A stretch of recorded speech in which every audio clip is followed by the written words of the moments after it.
Sorry for sudden. Hi. What are we doing today? You guys can hear me? Oh, the what's it called? My font is working this time. I guess I had to restart a stream for the font to work, huh? Can you guys hear me? Is this music very loud and sudden? Okay, I'm making sure it's not that loud. Anyways, Matcha Puff, welcome. Alejandro, welcome. Nousagi, how's it going? I'm tired. I'm gonna be honest. Today I'm feeling tired. Hey Vilnor, how's it going? What's good, hussies?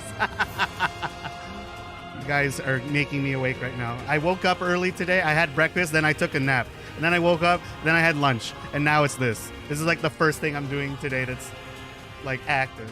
Hello, Silver of No. Good volume? Excellent. We're gonna do ending B today. Hold on, I don't even have my chat next to me. I have my chat above me, but not next to me. Give me a second. So I was reading up endings in this game, and I learned that I might be able to get ending B in today's playthrough if I'm skipping the things we already know, right? So we don't need to relive all of these. We only want to see what's new. So in this route, from what I vaguely remember, I can hear you and I'm gonna sleep. It's okay, Matcha Puff. Have a good night. I'll try and stream earlier for you when Ririko isn't streaming, just for you. Just for you. But yeah, in this playthrough, we're gonna try and pay attention to only what we feel is new, or only what I feel is new. I just realized my character's not on screen. Hold on. Let me go into my Esseph is streaming. I should be there. Hello. Bah. Well, I don't have the controller today. Actually, no. Let me change that. I want the controller today. Da, ba, ba, ba.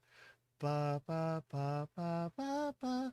Okay, where is it? Fuji reactive images. There we go. All right. Who do you want to be? We're gonna be Esseph with the controller. Authorize. I'm very prepared today, as you can see. Don't worry about it. This is the curtain down. Curtains down. Where is it? My folders are all over the place. Give me one of these. And then give me one of these. There we go. Save. Kapow. There we go. Now I'm sitting with a controller. I still haven't beat NieR Automata. I keep getting lost and I'm too stubborn to look it up. NieR Automata, the sequel to this one, there should be like a note telling you how to progress on the map, right? It tells you where to go. Young lad, I'm a compendium of great ancient knowledge. All right, let's continue. Good night, Matcha Puff. Mwah. Okay, so we're level 28. We're going to start a new file. So in this file, it does not start us from the very beginning, and you're going to see where it starts off. We beat the game last stream, and we got ending A. And happy family, except NieR reunites with his younger sister. Kaine leaves, and Emil died. So what is next for ending B route? Before I interacted with Kaine, I was reminded about something from my past. Maybe my mind has been confusing her with my sister this whole time. Anyway. Mine starts you later if it's like the original. Yep, that is correct. So we start off from where we unpetrify Kaine. This is the beginning of our new playthrough, and it starts us already on the future arc. Kaine's dreams, discrimination. And this is new. So we are now seeing the thought process of Kaine. The sound of rain filled the village. The steep cliffs that surrounded the area magnified sound, causing even the slightest drizzle to rattle like a thunderstorm. Thin whiffs of smoke streamed from huts as the villagers huddled in their homes and waited out the rain. A single child, however, had braved the downpour and was now wandering slowly toward the wooden, hawk-shaped weather vane at the center of town. The wanderer reached the vane, which had existed for as long as any could remember, and stared. The child's face was simultaneously delicate and fierce, like a teacup that had survived a shipwreck. Those traits combined with pale white skin to give the face of an almost sexless quality. If the beak turns east, I go home.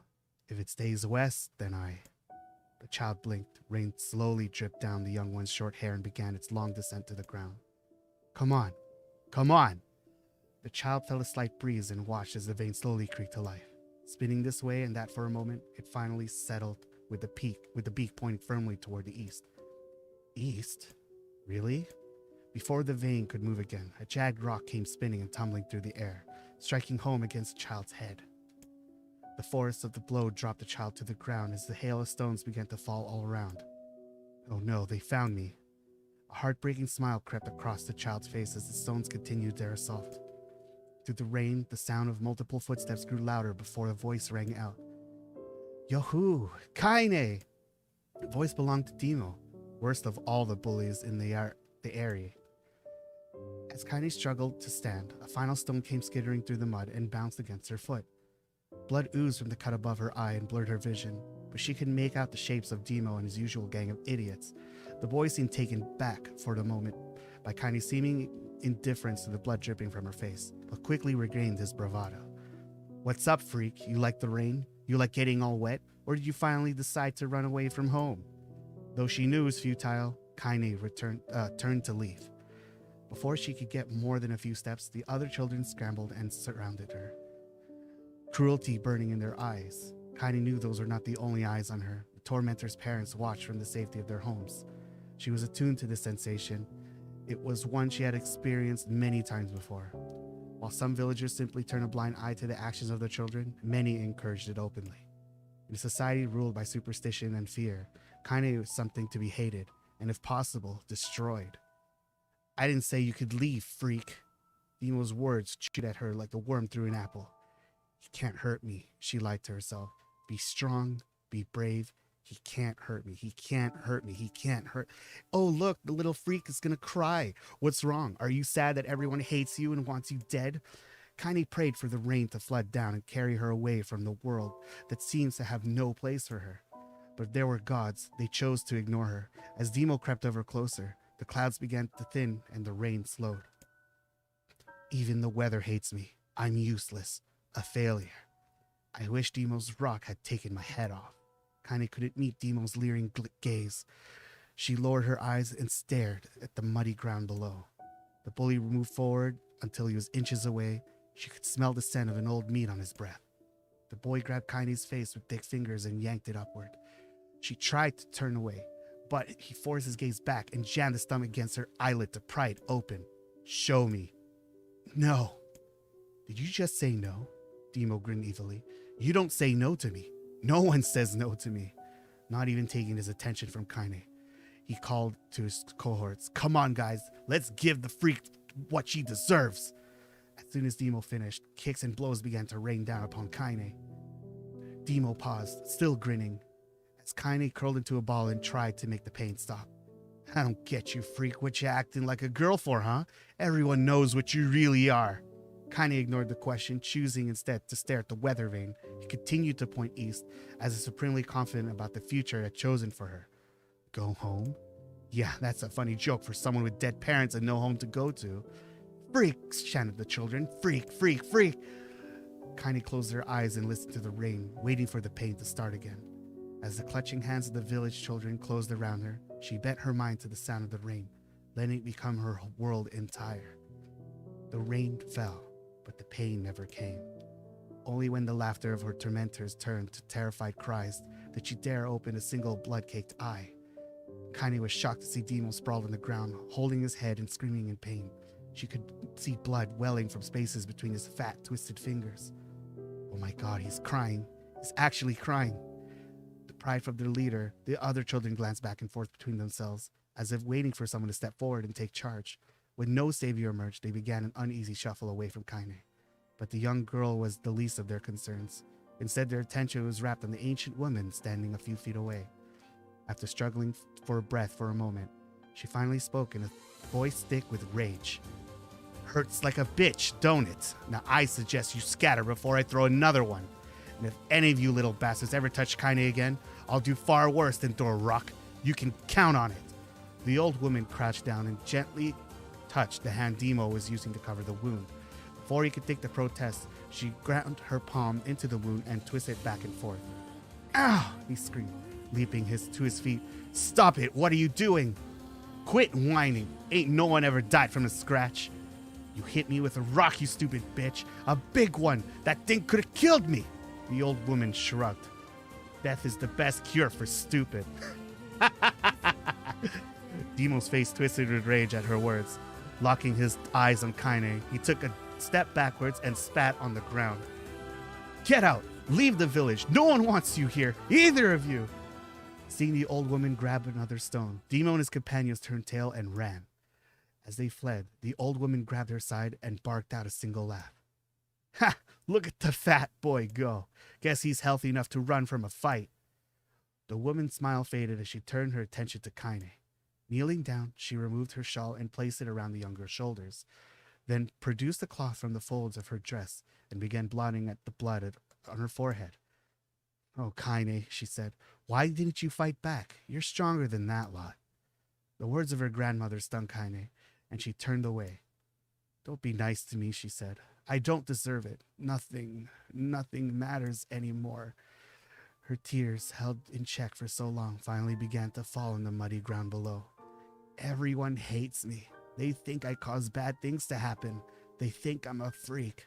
I wish I was dead. As Kaine's tears turned to sobs, she felt her grandmother's hands on her shoulders. Despite her advanced age and diminutive size, she was a woman of surprising strength, and Kaine found herself unable to turn away. Don't talk like that, girl. It is a river wide and deep that flows between the realms of this world and the next, and it grants no mercy to any that attempt to cross it. You got a duty to fight until your last breath. Understand? The old woman tightened her grip and tried to still the tremor in her voice. You know the pain of losing someone close to you, Kaine.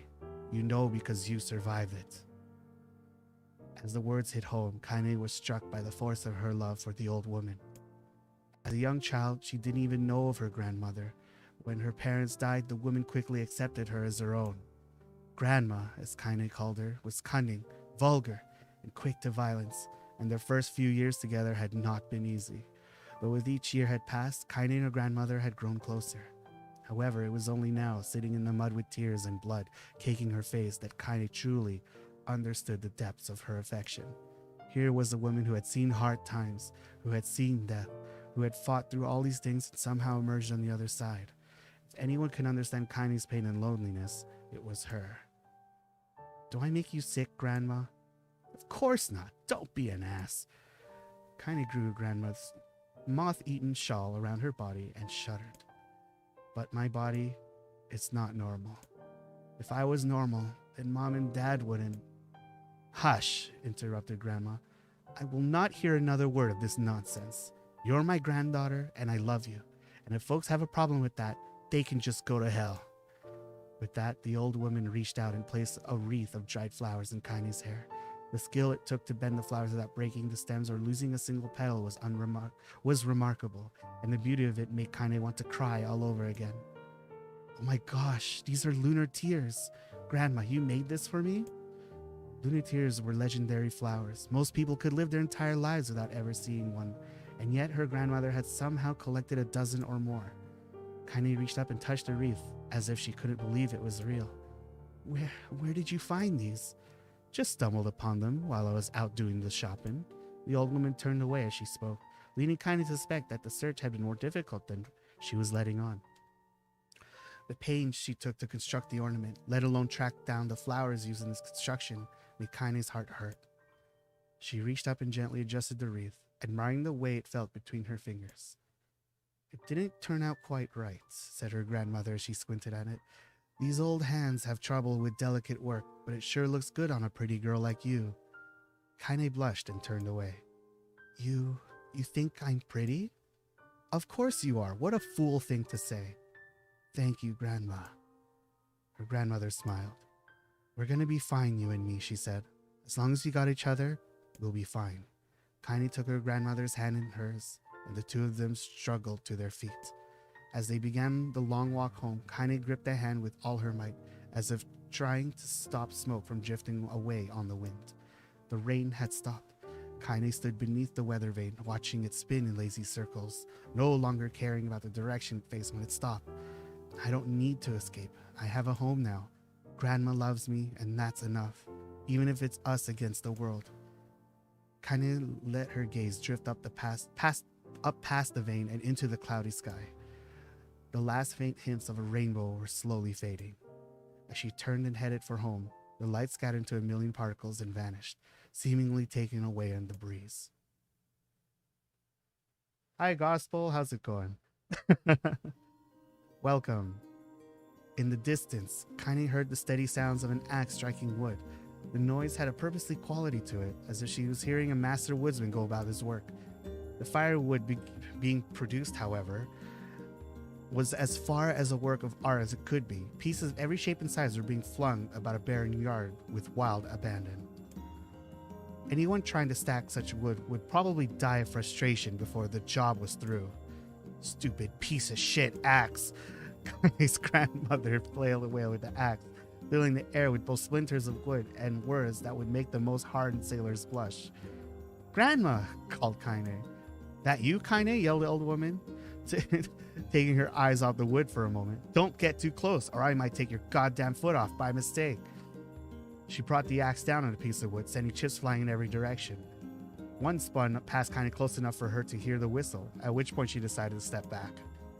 Once she scuttled to a safe distance, she cupped her hands around her mouth and shouted, "Grandma, do you need help?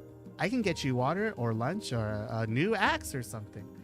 The axe poised to strike another wobbly blow and paused in midair. The old woman considered her granddaughter's offer for a moment, then smiled. "Tell you what, since I'm doing such a piss poor job of chopping, why don't you come here and take over so I can go get the water? Shades have been restless lately, and I don't want you running into one of them bastards." Relinquishing the axe, her grandmother picked up the long pole with wooden buckets on either end. Gathering water was by far the more difficult of the two jobs, but Kaine knew better than to complain. Once Grandma's mind was set, there was no changing it. Kaine did her best to help with chores, but Grandma took every task that required travel to the village. Though she had a long list of plausible excuses, Kaine knew the real reason. She didn't want her granddaughter to be taunted and harassed by the villagers. Once Kaine moved in, Grandma decided to take up residence a good distance from the area. "Cramswell, how's it going?" Out of sight, out of mind seemed to be the best policy when it came to the villagers and her granddaughter. The rare were the days when any but the two of them could be found on the rocky acre of land they called home. Kaine enjoyed the solitude, but harbored a secret resentment that her grandmother was forced to spend her golden years in such a place. After watching grandmother leave, Kaine turned her attention to the task at hand. She had never chopped wood before in her life, and soon discovered why the old woman hated the chore. Swinging after swing of the axe produced only a tiny crack in the wood, and when she finally managed to connect with a solid stroke, the tool embedded itself in the log and refused to budge. Frustrated, Kaine swung the axe around her head and threw it, log and all, across the yard. Damn it, crap! She suddenly understood the joy her grandmother felt in a good curse. Happier now, she picked up the axe and forced it from the wood and resumed chopping. She had natural skill with the blade, but the task was challenging, and blisters soon began to form on her small pink hands. "This is tough, and my logs are all weird sizes." Splitting on her palms and ignoring the pain, Kaine redoubled her efforts. Just as she was developing a rhythm, Grandma returned from the village. Setting down her buckets with a small sigh, she took one look at the logs and coughed a wheezy laugh. "Pretty clumsy, girl. You better practice if it's you." Grandmother suddenly collapsed to her knees, causing one of the buckets to wobble precariously. Eyes wide, Kaine dropped the axe and ran to her grandmother's side. "Grandma!" The old woman shook her head and pointed a trembling finger at the bucket. "Get the bucket. Can't let it spill." Kaine steadied the bucket with a foot as she knelt by her grandmother. A small bit of water sloshed over to the side and made a new home in the hem of her dress, but Kaine didn't notice. Grandma, what's happening?" Crazed with panic, she grabbed her grandmother by the shoulders and shook. After a moment, the woman lifted her arms and batted Kaine away. "Stop that. Just stop," she cried, breathing heavily. "It ain't like I'm dying. Just tired from the trip is all." Kaine desperately wanted to believe her, but one look at the old woman's shaking hands and worn face told her more than words ever could. Her grandmother had lived a long, hard life, and it seemed the bill was finally coming due. The time when her grandmother watched over Kaine was ending, sooner than either of them had feared. The positions would be reversed. The next morning, Kaine came to the side of her grandmother's bed and took her wrinkled hand. "Grandma, you're sick and you need medicine. I'm going to the village." The old woman shook her head and tried to rise, but Kaine gently pushed her down. "It's all right," she said. "I'll be fine."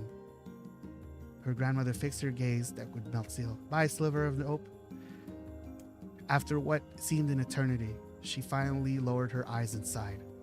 "I don't like it, goddammit, but I guess I should quit being so stubborn and let you grow up." The old woman watched as Kaine strapped on her boots and made her way down the road to the village. Hours later, as an unseen sun made its way across the dark rainy sky, she was still watching. Kaine moved at a brisk pace, checking her pockets every few minutes to make sure the money her grandmother gave her was still there. Every noise caused her to spin on her heels, making sure she wasn't being stalked by Shade, or worse, Demo and his gang. But she encountered neither tormentors nor shades, and Kaine finally found herself at the entrance to the village. The few adults she could see glanced sideways at her, then muttered to each other behind raised hands before slinking away to the shadows. Her heart racing, Kaine took a series of rapid swallowed breaths and tried to calm herself. "I have to prove myself. I have to help Grandma. I have to be strong." She chanted those words to herself over and over as she slowly made her way. Finally, her eyes settled on the rotund older... What is this word? Rotund older woman, and was angrily waving her arms in the air and telling everyone who would listen exactly what she thought of Kaine's presence. "Hey, lady," said Kaine with a bravado she did not feel. "Where's the apothecary?" Apothecary? I can't pronounce this word. Basically wide? Oh, okay. The woman's family cheeks shook in bewildered anger. "How dare this thing speak to me?" they seemed to say, but Kaine saw that her eyes held a different emotion. Fear. "Yeah, we're both scared, lady. Trust me on this one." "Which way?" Kaine repeated, the woman pointing at the small building to her right before hitching up her dress and stumbling off in the other direction. Kaine cringed, expecting a stone to come flying from the assembled crowd, but none came. Her mind was filled with a strange sense of pride as she made her way to the apothecary. Apothecary? Is it apothecary or apothecary? I'm going to say it with a C. Sari C. But the new emotion she had time to take root.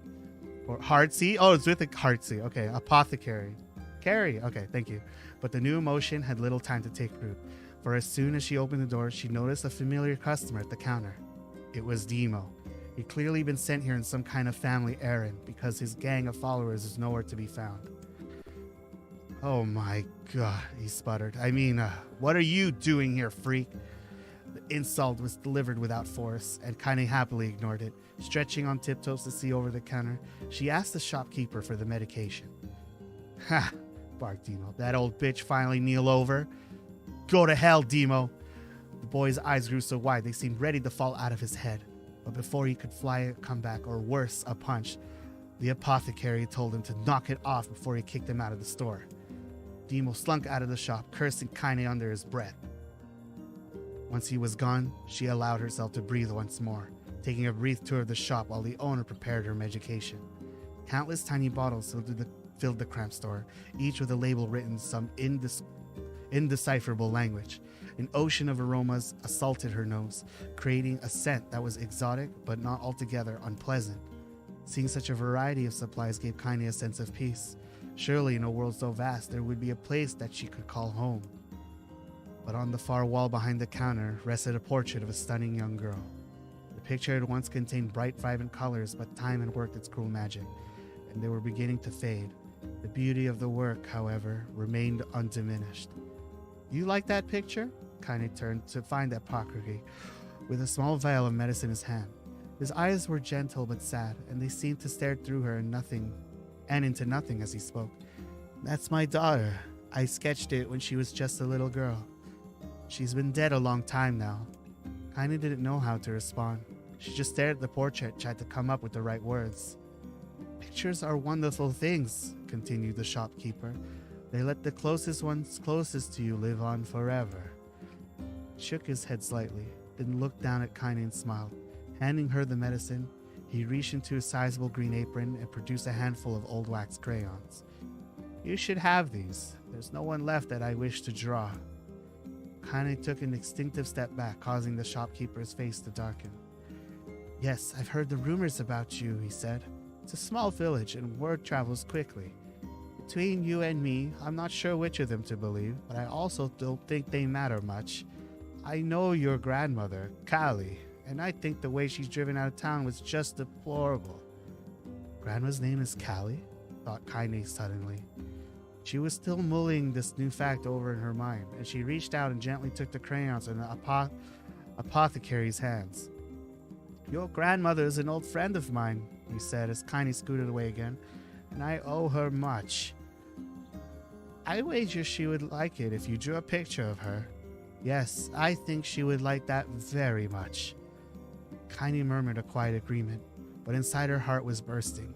Never before had a villager treated her with anything but complete contempt. It was a tiny, almost imperceptible step, and it was a step nonetheless, and with enough tiny steps, she might one day discover the rest of the world. When Kaine returned home, she found her grandmother asleep in her bed. Her feet were blackened and raw, even bleeding a bit in places, leading Kaine to think that she had been pacing around the room until exhaustion finally caught up with her. She placed the medicine by her grandmother's pillow and turned to leave, but found the old woman's hand collapsed around her arm. Back already, are you? Asked her grandmother with a yawn. Come here, let me have a look at you. Grandma sat up and examined Kaine from head to toe. Finally satisfied that nothing terrible had befallen her grandchild, she leaned back and allowed herself to relax. Well, how was it? Those bastards give you any trouble? It was kind of fun, said Kaine, with a small smile. No, seriously, it was. Fun, eh? Asked her grandmother in a voice which implied she believed anything but. So anytime you need me to run an errand, just let me know. As she spoke, Kaine removed the crayons from her pocket. After a brief explanation of their source, she informed her grandmother she was going to sketch her portrait. A portrait of me? Ridiculous. No one wants to stare at a wrinkled old crone. But Grandma, it'll make you live forever. Horseshit, said her grandmother, throwing back the sheet from her bed. Living forever would just piss me off. Now put those crayons away and help with dinner. But Kaine would not relent, and in the end, Grandma found herself leaning against the wall of their house, as if posing for a master artist. Kaine took up the crayons, eyed her subject carefully, and set to work. Just as her grandmother was about to nod off, Kaine finished the piece. After staring at it for a bit, she released it from her grip and let it slowly drift to the floor. It's terrible. It doesn't look like you at all. I'm sorry, Grandma. I thought these crayons would, make drawing easy or something. The old woman's eyes narrowed at her granddaughter's disappointment. Let me be the judge of that, she said, ignoring the pain in her back and reaching for the paper. The sketch could have been a person's face, but also could have been a boulder, a lump of clay, or an incredibly misshapen loaf of bread, all rendered in a chaotic array of colors. The old woman stared at the picture for a long time, and slowly wheezed out a laugh. Oh, Kaine, she said between laughter, you truly are my blood. You're as clumsy as me, and I love it. But, hush, I won't hear any more bull about how ugly you think it is. It came from the heart, and I'll treasure it always. True to her word, the old woman gave the picture a piece of honor above the kitchen table. In the days that followed, Kaine would often catch her staring at the portrait with a strange smile on her face, an action she interpreted as silent, mocking laughter. A week later, Kaine could stand it no more and asked her grandmother to take the artwork down. Posh, said the old woman. I'll take this down when they roll me in my shroud. She pondered this for a bit, then turned to Kaine and dropped to one knee. Listen to me, girl. Seeing this picture makes me happy in a way I've never felt before. And it makes me want to go on, so that someday you can feel the same happiness. It was a moment that burned itself in Kaine's memory, a perfect blend of pride and love and joy that came together to form a lifelong remembrance. She swore to never forget this moment, to never forget the old woman who had made her place in the world possible. Time moves on, people and memories move on, and out of a life like ghosts passing through a hall. But this moment will be different, Kaine swore, because I will remember it forever. Forever.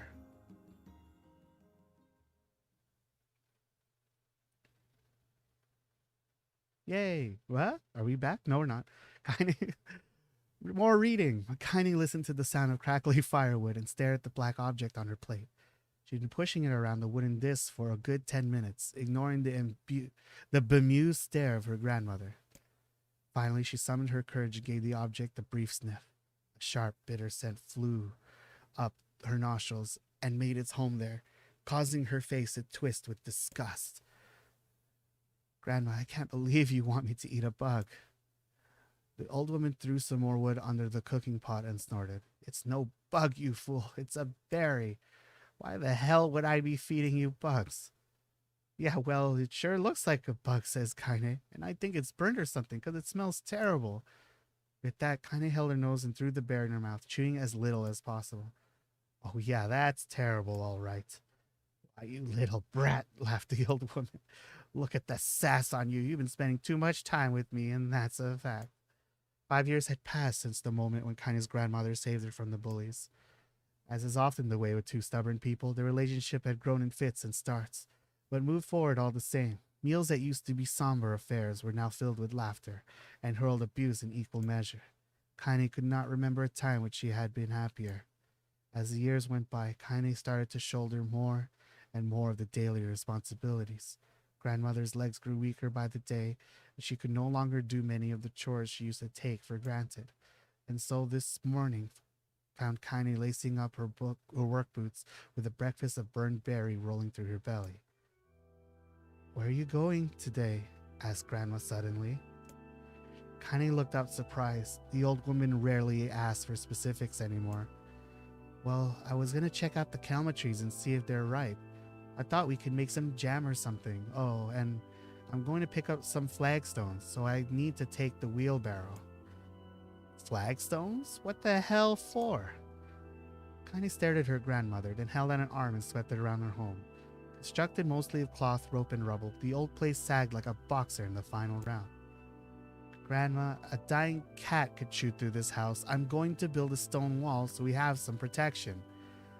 The old woman laughed, exposing her toothless grin to the world. God damn, girl, if a bunch of thieves want to ransack this old place, let them come. We got nothing worth stealing anyway. I'm not worried about thieves, I'm worried about shades. People saw one west of the village yesterday. The old woman tilted her head and stared at her granddaughter. Shoot, I don't know why you have to do it today. We can worry about it some other... Grandma, no. I don't go to the calma trees. We won't eat tonight. You know that. A confused expression passed across the old woman's face. But for a moment, she was a small child lost at a carnival. Yes, she said after a bit. Yes, of course, you're right. I'm sorry, Kaine. Lately, it seems my mind is... She didn't finish the thought, instead walking over to her nightstand and gently taking a wreath of lunar tears from the drawer. The flower's petals had aged to a brilliant whiteness, but Kaine thought it was more beautiful now than the day she first received it. You're gonna be a true woman soon, Grandma said, as she placed the flowers in the girl's hair. So that means less chatter about shades and building defensive walls and more talk about how beautiful you've become. Annoyed, Kaine reached up to remove the garland, but the look in her grandmother's face stopped her hand. You're a beautiful thing, said the old woman. There ain't another like you all in the world. I'm very proud of you. Okay, Grandma, that's enough goddamn compliments for one day. Such a mouth on you. Where did that come from? Gee, I wonder. I'll teach you to sass me, girls, yelled Grandma. Suddenly, she lurched forward and grabbed Kaine by the ears, pulling her around the room with a crazed grin on her face. Grandma, yelled Kaine in a quaking voice. Grandma, stop it. What the hell? The old woman stared at her and blinked, and slowly held her wrinkled hands out as she was the first time she had ever seen them. Oh, I don't know what happened there. I'm sorry, girl. My mind just... Kaine thought the look on her grandma's face was the most heartbreaking thing she had ever seen.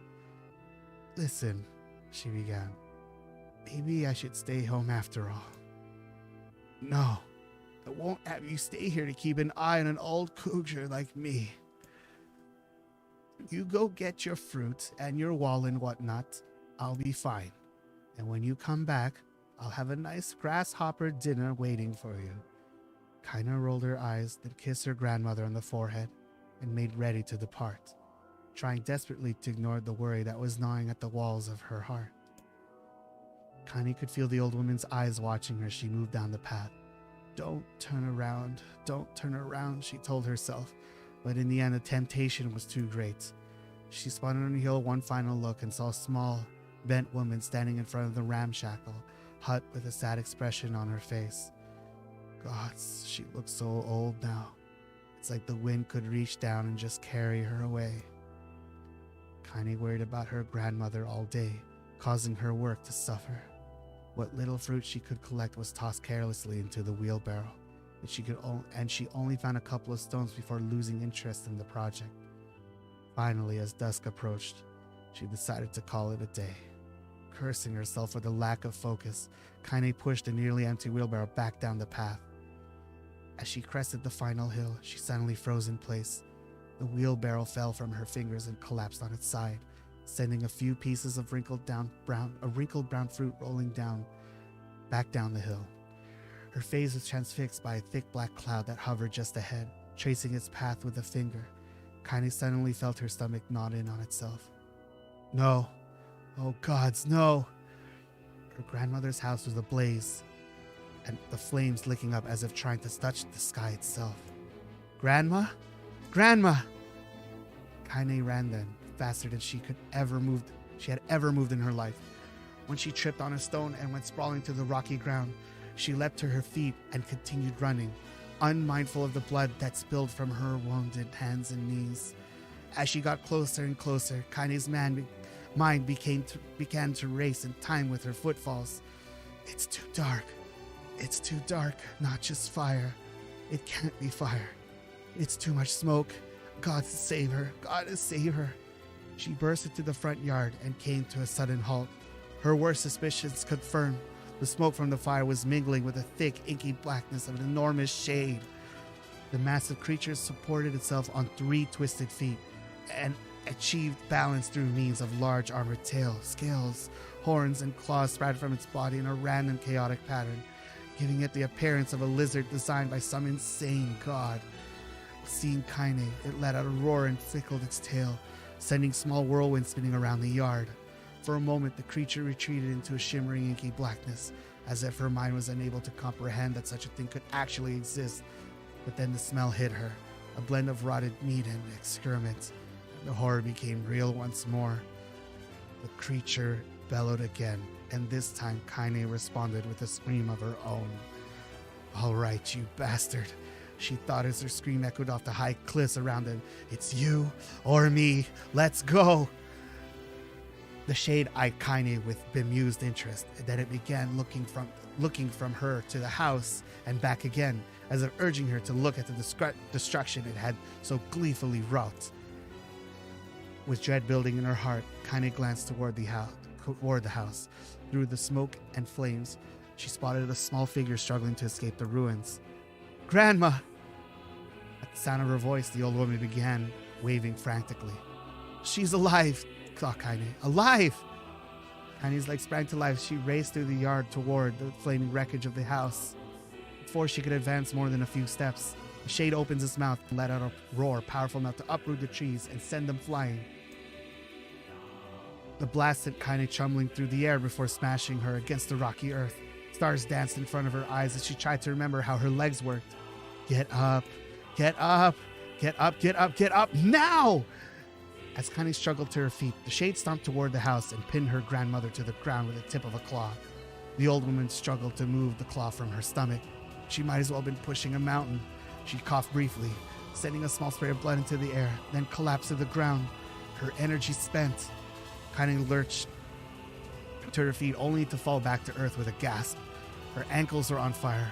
One or both of them were surely broken. Ignoring the path that screamed through her body, she began dragging herself across the ground, leaving the drunken tail of dust and blood in her wake. Grandma, hold on, just a little longer. Grandmother's face was turning blue, her eyes rolling back until only the whites were exposed. Kaine pulled herself across the ground with maddening slowness, the distance seeming to increase with every second that passed.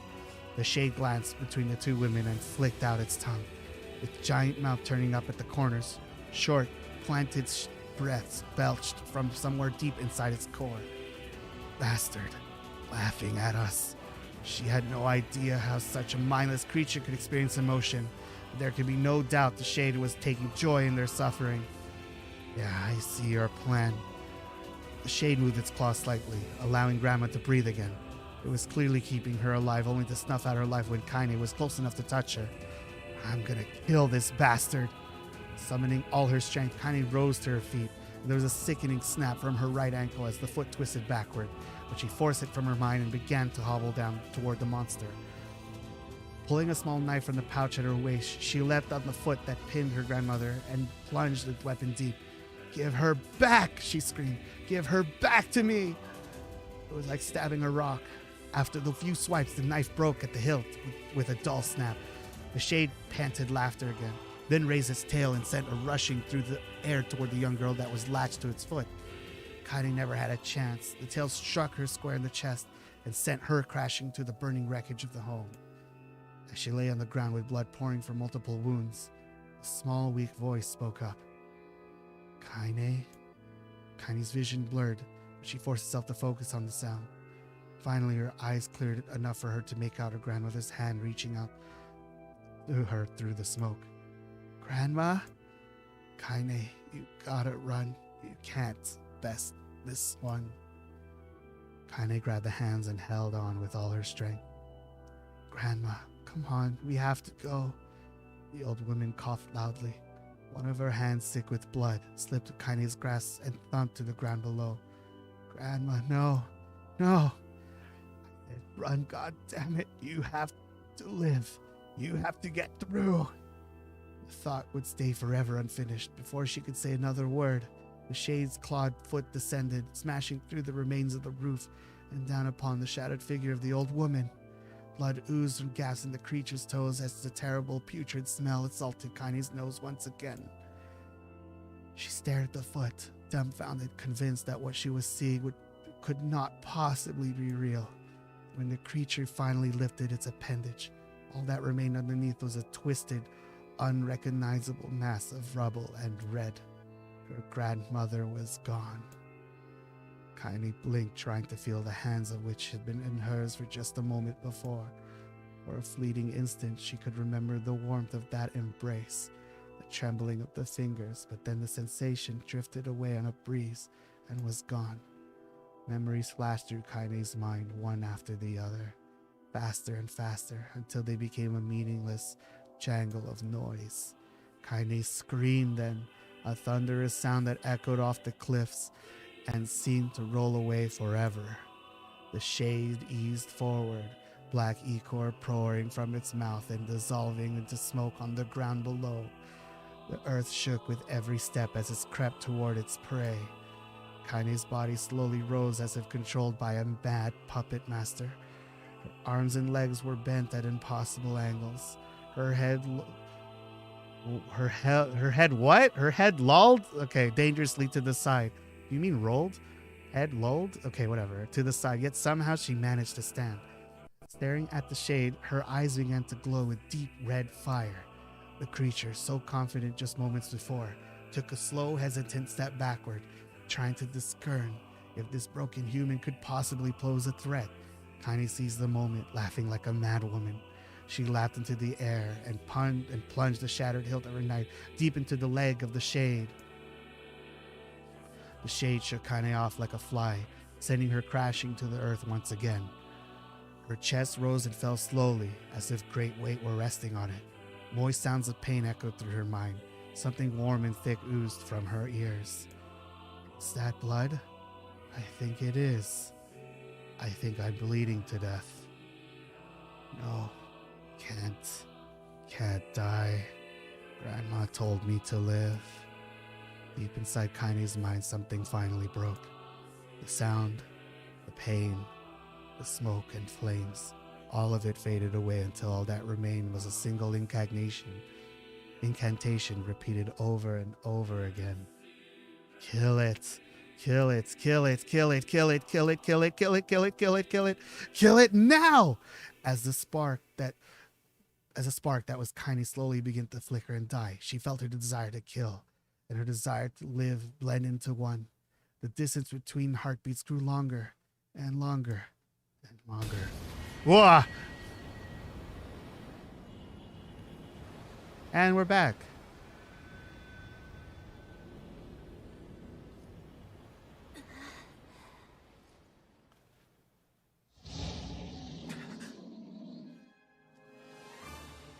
The beast approaches. The beast approaches. How's my throat? Oh my god. Can you guys talk for me for a minute? I don't want to talk anymore. Also, hello everybody. Thank you for listening to the audiobook part 3. Oh my goodness.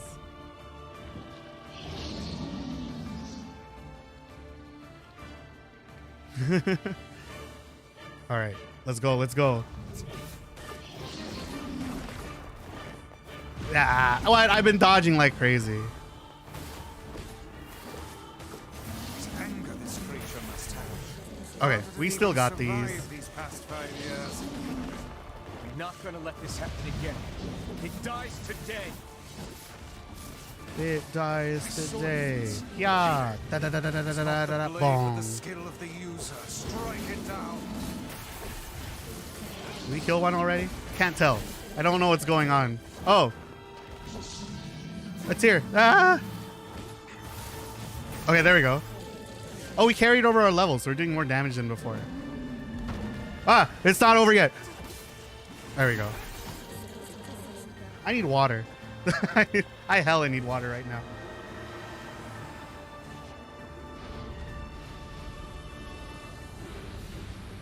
Okay. Yo, choke this bitch. Let's go.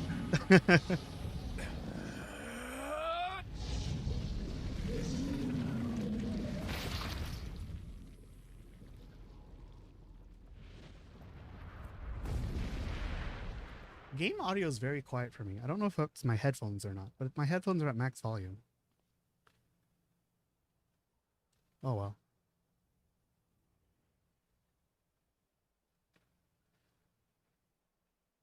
I feel like I should say my hellos again.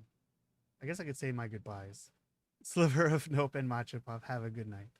And also, hello again, Vilnor, Gospel, Nousagi, Cramspill, Alejandro. Thanks for coming by. We're about to read some more. So, gently, weakly, softly, the shade, sure that its tormentor was dead, turned and stomped off toward the horizon, stomping along the way to below one final roar. Couldn't kill it. Shame beyond imagining, Kaine turned her head to the side, but only succeeded in coughing up a huge gout of blood. It was getting difficult to see, and only after a moment of fierce concentration did she realize that her left eye was gone. Laughing to herself, she turned her remaining eye to the ruins of her home and noticed a staggered stump of arm resting a few feet away. Yeah, that's mine, she thought with a mad wiggle. This is gonna make clapping a real bitch. Ha! Cried a sudden voice from the depths of her mind. Finally gonna die, are ya? Well, you had it coming. Go to hell, Demo, she thought as an unseen assailant. Go to hell before I pluck out your eyes and feed them to a dog. The voice of her childhood terror evaporated into smoke, only to be replaced by another, more recent voice. Hold still, said the apothecary, materializing from the ruins like a ghost. I want to draw you. That way you can live forever. No, stop. I don't want to live forever. I want to die right here. I see, he said quietly. Well, that's what you want. Spectral shopkeeper fluttered in and out of existence for a moment, then produced a piece of paper that sketched quickly. After a few seconds, he turned the page to Kaine and smiled. Since you rejected my offer, I decided to draw someone else. It was a picture of her grandmother, real as life. Kaine opened her mouth to thank the man, but stopped as the picture began to blacken in the middle. Before she could say anything, dozens of multi-legged insects began to swarm across the image, tearing at it with sharpened pincers. Stop, no, don't hurt that picture. Kaine reached out with her remaining arm and waved futilely at the air. To her surprise, the insects fell off the picture and to the ground below, where they vanished into tiny black tendrils of smoke. Relieved, Kaine turned her good eye back to the picture, only to open her mouth in a silent scream. The sketch now showed her grandmother she truly was, a smashed, unrecognizable lump of nothing. The apothecary smiled, then broke into a jolly dance. See that? He cried as he danced his jig. It's perfect now. She looks just like you. Ha-cha-cha-cha. I look like that? Oh, God. Oh, God, I'm gonna die. I'm gonna die. Drowning in despair, Kaine laid her head back in the mud and smoke of her ruined house and waited for the end to come. But just before she let everything go, an unfamiliar voice began whispering in her ear. Ain't you got a wish, sunshine? The voice was vulgar and fierce at the same time. As if insanity had somehow found a way to take form. Kaine wanted to scream as the voice crawled under her skin, but her lungs refused to work. You know, a wish, like a prayer or something? Why don't you get on your knees and start praying to heaven? Please, invisible man in the sky, save me. Save me. Kaine finally restored to shouting at the voice with her mind. I don't make wishes, they don't come true for me. I'm a curse, a freak. I should be left to die. The other voice boomed in her ears. Oh God, you are the best. Kaine glanced down and saw a black shiny substance oozing from her legs. She tried to brush it away, but her remaining arm would no longer respond. The substance slowly crept around her feet, and then began moving up toward the rest of her body. Is this death? Is this what it's like? Or is my mind just losing itself? She could feel the slime oozing upward, feel the hot, searing pain it left in its wake. Whatever else might be happening, she was still alive, and this was real. Come on, said the voice. Let it go.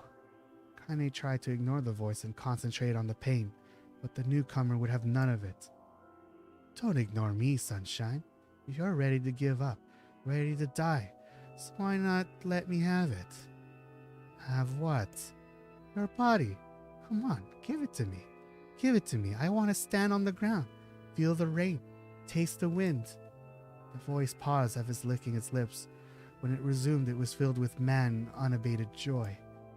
And I want to take your hands and use them to choke goddamn life out of people. I want to tear out their throats, play and bathe in their blood, just like before. In response, Kaine shifted her head and vomited. The warmth of it crept down her front and mingled with the pain of encroaching black ooze. Are you a shade? Yeah, maybe. What of it? Slime reached her face, crept up past her nose, and slowly oozed into the socket of her missing eye.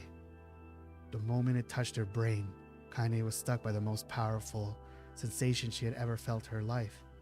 It was ecstasy. She wanted to scream with delight, but all she could manage was a small whispered moan. Feels good, don't it? Asked the voice with a chuckle. Yeah, what can I say? I know how to please the ladies. Now give me the body. Come on, give me the body and I'll give you more of this feeling. It's a fair trade. A black lump began to protrude from Kaine's side as she watched. It grew longer and thicker, eventually taking the form of her missing arm. I can see better, she thought. My eye must be growing back too. The slime reached up to envelop the rest of her face, but she managed to brush it away. Stop, she whispered, marveling at how she had regained her voice. Stop. Black ooze hesitated, as if considering this request, then quickly shimmered down her body before disappearing in a cloud of smoke. What the hell, sunshine? Screamed the voice. We had a deal. I thought you wanted to die. Grandma said, can't die yet. A brief image of her grandmother, bloodied and broken, flashed before her eyes. She saw the shade that had killed her and heard its mocking laughter, then closed her eyes and forced the image from her mind. Her whole body was quaking with rage. She opened her eyes again. They burned bright red. That thing took my grandmother. I have to kill it before I die. Kaine glanced down and saw a mysterious pattern. The pattern of the shades burned itself into her left arm. Well, I'll be damned, said the voice cheerfully. Look at that, sunshine. I think you and me are going to be good friends now. Kaine stared intently at her arm. More emotional she felt. The more the letters seemed ready to puncture her skin began infecting the rest of her body. The arm clearly had a will of its own now. Stop. Gotta stop. Holding her left arm in her right, Kaine took a deep breath and tried to calm herself. Come on, don't fight it, pleaded the voice. Hate's my favorite dish, and I'm hungry. Let it go. Feel the anger. Burn with the fire of revenge. Thirst for blood. Then go out there and... Shut up, and get the hell out of my body. Your body? Oh, that's rich, sunshine. Real rich. Look, why don't you just up and die so I can have this body all to myself? What do you say? I bet those buddy of yours in the area would love to see you dead. Kaine grabbed a nearby shard of glass and tried to saw off the shade's infected portion of her side. Before she could, her darkened left arm grabbed her right wrist, crushing it. Kaine screamed and dropped the shard as the sound of bone crunching on bone filled the air. Stupid girl. You're possessed now, sunshine, and there ain't no going back. The voice laughed again, a loud, long wail that seemed to go on without end. Possessed? Whispered Kaine. Yeah, possessed. You and me. We got what you might call a timeshare arrangement. Remember how folks used to think you were a freak? Well, wait till it get a load of you now. Kaine looked up, tears in her eyes. The sky seemed smaller somehow, darker. Is this because of that shade? Is this how they see the world? So, listen, purred the voice. I know this whole possession thing seems a bit sudden, but it ain't all bad. There's plenty in it for you, too. I'm a very powerful creature, sunshine, and now that power belongs to you. You got enemies, people you want to kill? I can make it happen. That little fat kid who keeps picking on you, that big old shade that squashed your granny, we'll wrap them up in their own assholes. No more abuse for you, sunshine. No more pain. Wait, said Kaine. You're a shade. Why would you help me kill another shade? What, you think I'm some kind of racist? Some killing snob? I don't give a good damn, goddamn, you murder honey pants. I just want to drink from the well. Kaine considered this as she struggled to her feet, the power of the shade coursing through her. The smoke from her house was drifting away from the wind, and she enjoyed the way the cool evening breeze felt on her new left arm. After a long pause, the voice spoke up again. So, how about it? You and me? We could have some good times together. Look, I'll even take care of the bloody part if you don't want.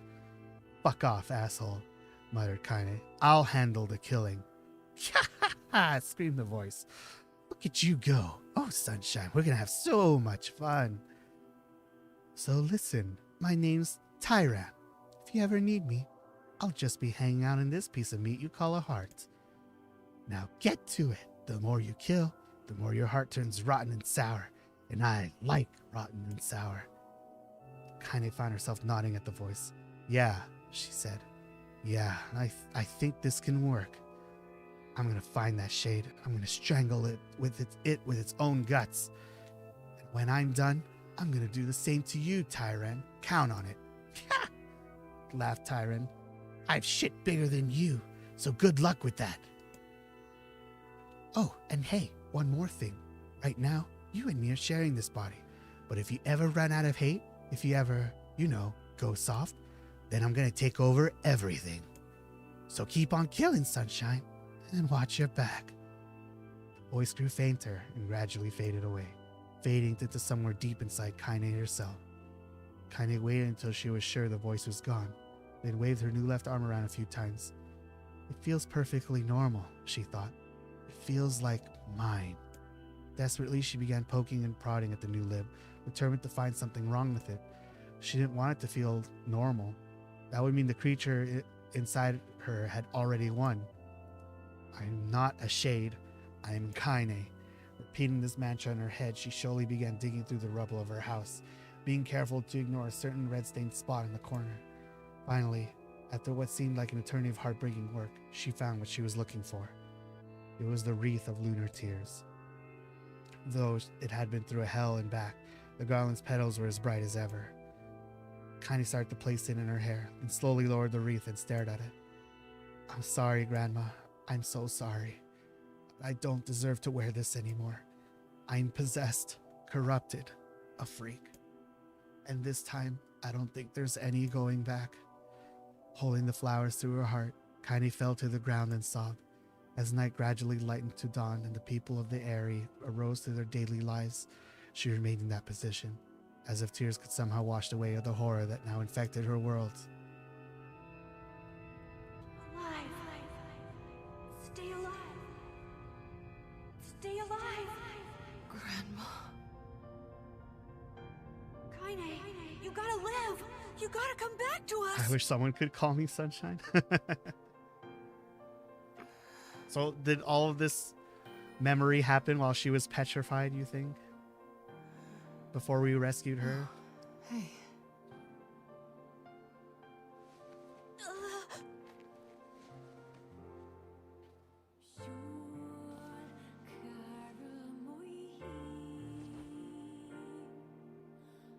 Shrug. Hope everyone enjoyed that. Neil, you were the one calling me. I know the beginning has been hard for me to interact. You still. I tried to be as immersed as possible. Of course. I knew you right away. Thank you, Kaine. Welcome back, Kaine. Welcome back. Wow. You grew up. So, how long has it been? 5 years.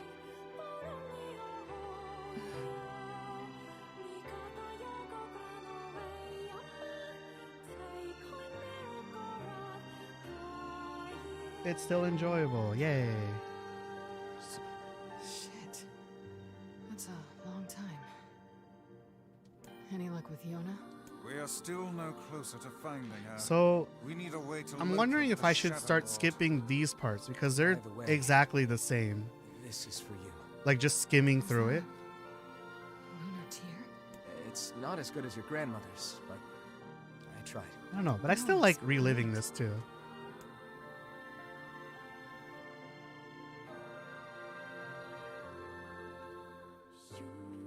Kaine waking from her long petrified sleep. Emil's unflagging kindness. Our reunion was a happy one. We let it wash over us like rain. Up to me. Yeah, we'll see. We'll see how I feel. I know I'm That's definitely not doing. Until Devila and Popola had to go and ruin it all. Oh yeah, this part. They're just like, they can't stay here. They're monsters. Are you kidding me? You can't be serious. Like, can I skip this at all? Please try to understand. I'm pressing every button. The answer is no. People are tired and scared, and I'm sorry. I'm sorry you have to bear the brunt of that. Okay, This so is we no, can skip you this. would- Everyone, as yeah. of right The now, villagers are but scared most because some- these two look like monsters and they want to... What's his name? Our main character is not okay with that. What is the matter? Kaine always sleeps outside. This is your first time playing through this, never thought right? about It's that until just actually... now. I played the PS3 version, actually. I got all the endings on the PS3 version. Never even occurred to me. So I did not know until this morning that this is not a complete port. There's actually another ending that we can achieve. And now I want it. Damn it. Hi, Osura. You started with Xenoblade fan? Hell yeah, We should Xenoblade. turn in. Everyone plays Xenoblade right now. Yeah, so this is, I didn't get much sleep. at least for the PS4 version that we're playing right now, this is the ending B route. And First time in my life. hell yes, I want to aim for the new ending that the PS4 version offers. Because I've never seen it before and I First really time want to. in my life, I doubted Popola. I didn't even know it existed until today. But those feelings are pointless in the end. But yo, we could talk about, They said and did what they did for the sake what's it of called? the We village. could talk about the Nintendo Direct yesterday. Oh my god. So I was outside. I was eating at a food court with a friend. Shades. And both my friend and I watched it. And because we watched it with headphones, I wasn't sure the volume of my reactions were. So I probably yelled and like Kids and adults like looked at us. I was like popping off at so many things, especially for as a JRPG fan. Oh my god, I want to play Chrono. I want to play Chrono Cross. I want to play Live Alive. I always pronounce it Live Alive. I don't know why, but Live Alive. Okay, Esseph, I know it's annoying, but it's time to change discs. Uh-oh. Switch to disc 2, Snake. What else? I'm so excited for Klonoa because I never played it. I've been like a fake Klonoa fan my whole life, but I've always wanted to play it. And they said 1 and 2, so I was really happy. Oh my god. I can't believe they did a full remake for Live Alive. That's crazy. I should apologize to Kaine and Emil, but what good would that even do? Is this new? Wait, is that? This is new. Yeah, new scene. I'm so happy to get to talk to you again, Kaine. Yeah, me too. I tried everything I could think of to save you, you know. I polished you with a special cloth. I poured warm water over you. Wait, you poured water on me? Yeah, but it didn't really do much except make you all shiny. Hey, Emil. Shiny Kaine. Thanks for saving me. Wet Kaine. I can't believe this. I guess you noticed how I look different now. I'm sorry, Emil. I'm sorry for all of it. Well, I mean, this new form isn't all bad, you know? At least I can look at you when we talk, right? Hey, so why don't you tell me something about yourself? I'm not very interesting. Sorry. Come on, I just want to know you better. Please? Fine. This all happened when I was a kid. Before the whole shade possession thing. My body is different. And when the villagers found out about it, they started treating me like a freak. But one person, my grandmother, accepted me just as I was. No matter how bad things got, she gave me the strength to keep going. She's really special to you, huh? Yeah. Oh, hey! That gives me an idea. Hikari, welcome. Since we cured your petrification, we should start looking for a way to cure your possession in my body. I know we can do it if we all work together. Heck, it'll probably be super easy. Let me guess. More warm water? Throw water at her. Okay. Can we just forget I told you about that?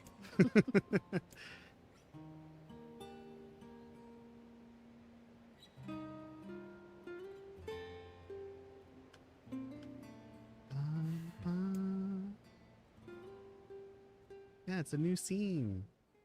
I know that a lot of the scenes in Route B are they're all focused on Kaine's point of view without actually playing as Kaine, which is weird, right? Right? It's so weird. We're not playing as Kaine. Sleep well? Sure. And yet your red eyes tell a different tale. Don't be so hard on yourself, lad. I need to go see Devila and Popola. Very well.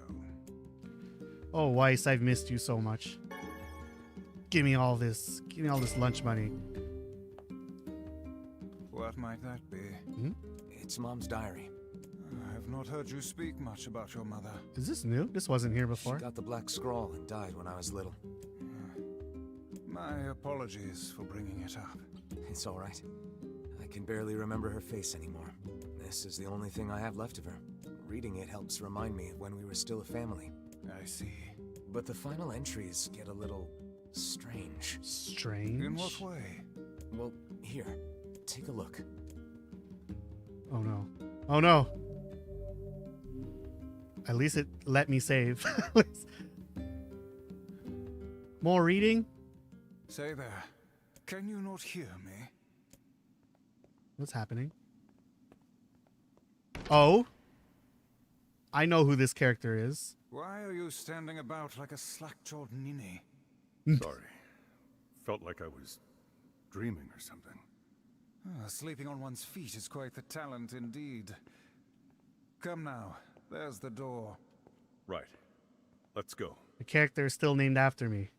I know who this is.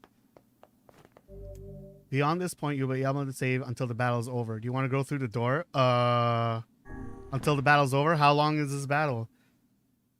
I feel great today. No cough, no fever. Watch out, world, because Yona's coming out to play. What the hell is this? This is the world of a recycled vessel, created to avoid the destruction of all. What the hell is this? This is new. What am I doing here? Ah! What is this, like VR missions? What's going on? What's going on? What's with all this rock music? Where do I even go? I guess I go down. I hate fighting these things.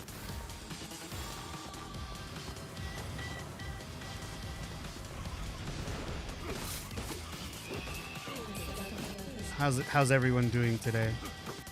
How's everyone's day so far? Their day and evening or what? So, okay, I'll give some context from what I know. So, when the original PS3 version of this game, there are two versions. The one on Xbox was called NieR Gestalt, right? And the one on PlayStation 3 was called NieR Replicant. The one that was remade for PS4 is NieR Replicant. So Gestalt was never remade. But the only difference in those two games was the relationship of the character you played. So in the in Gestalt, the Xbox version, you play as Yona's father, the protective father that's trying to, you know, save Yona from everything. So instead of finding your little sister, you're finding your daughter. It's just literally the relationship change. And then PS3 version, they're just like, yeah, like, well, you're gonna save your little sister instead. So right now, this character we're playing is the father from Gestalt.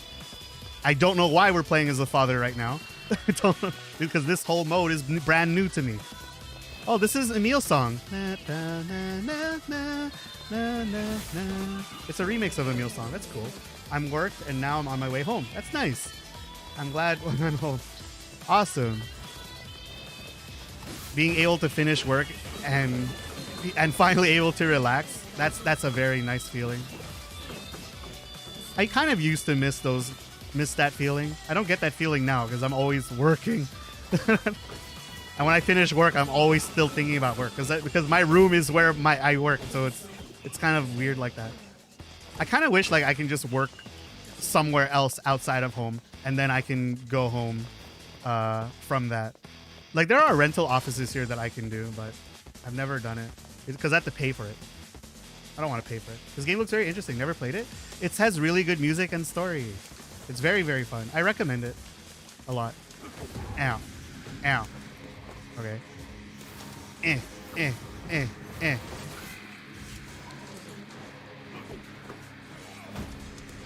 he die? That was easy. Okay. You got 3 herbs. Endless work? I know, right? I've been wanting to take a vacation forever, but I don't know how. The Black Scrawl. A lost destiny. A white book. A false truth. What? I feel like I'm in the dream sequence in MGS3. It goes on sale a lot. They'll definitely play. Hell yeah. It's very good. Very, very good game. But you know what everyone should play? Xenoblade. Let's just change the game to Xenoblade right now. I'll educate everybody.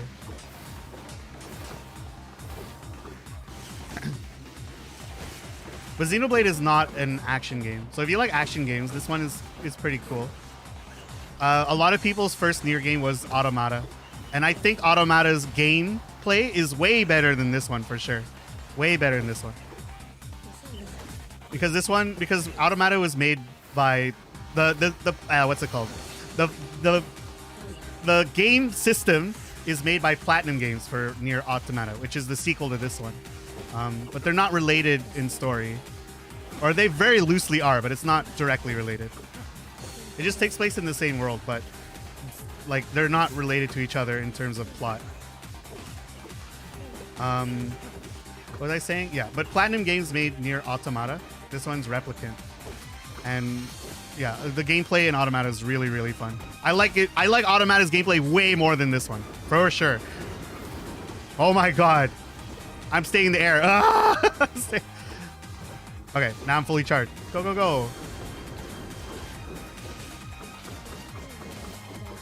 Matsu, welcome. Never played that too, but I thought you were so hyped. Maybe I should play it. Yeah, I gotta do it. I'm almost dead. Oh, those are healings for me. I like this remix. It sounds like Tekken music. Maybe it is by the Tekken people. It sounds so fun. Soldiers assault, calling forth white death. They are legion, those who are plunged into darkness. Oh. Okay, hold on. We're just doing like a summary of Gestalt.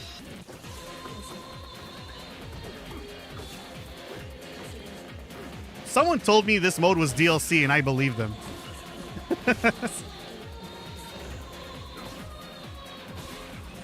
These remixes are awesome. I want to raise the volume. Can I raise the volume, everybody? I'm going to raise the volume.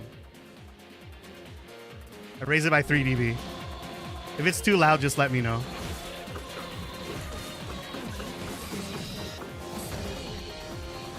Oh, they have a magic barrier. It's going to reflect. PS3 was probably one of my most favorite games at the time it came out. I really enjoyed the way it implemented so many genres. Exactly. I was so surprised at it because I bought it in the bargain bin. So I played Gestalt very late, right? And because I was looking through the bargain bin at GameStop, it was like $10 or under at the time. And it said Square Enix. And I'm like, okay, Square Enix makes good games, right? It's gotta be good. I trust Square, and I was wanting to play any JRPG on the PS3. And then I played it, and it really gave me a really not good first impression. But as the game went on, holy crap, this game was really, really... Oh shit, I thought I died. This game got way better as it happened because it was so creative with everything. But I only felt that way after a certain point in the game, so it did start off kind of slow, in my opinion. Oh my god, these things keep going apart. Can you believe it? This game was in the bargain bin?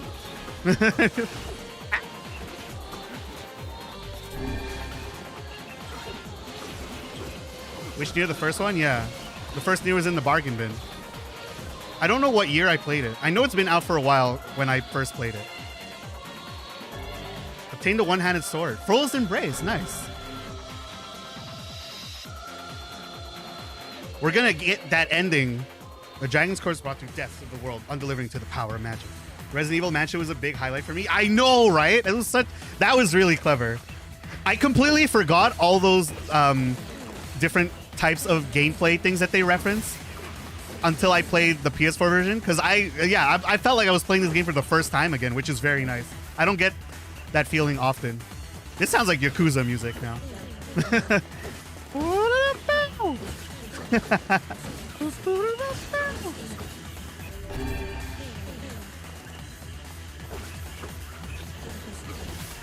Oh, I should play Judgment on stream because that's also my backlog.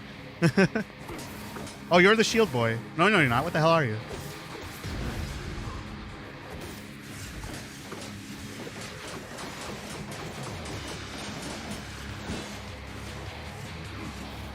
Ah! Okay. Yeah. One. Bang. Dodge. I did not dodge. Oh, I did. Okay. Okay, fine. Just keep blocking. I tried to parry it, okay? Yeah, so in this game, each chapter has like a different form of how they present it. So one of the chapters is like Resident Evil, where all the cameras were fixed and you only walk slow and there's not really that much battles and it had like puzzles and stuff. Another one was like top down, so it felt similar to like classic games, classic arcade games. Another one was literally a visual novel where it's reading only, but the reading only part also had puzzles and you had to answer like riddles and stuff, so it felt like a read and play type of thing. So it's like doing all these genres for each chapter while still following the main plot of the story. I thought it was really cool. Oh shit, my bad. Okay, I want to break this person's guard so badly. Yeah. There you go. Dodge! I did not.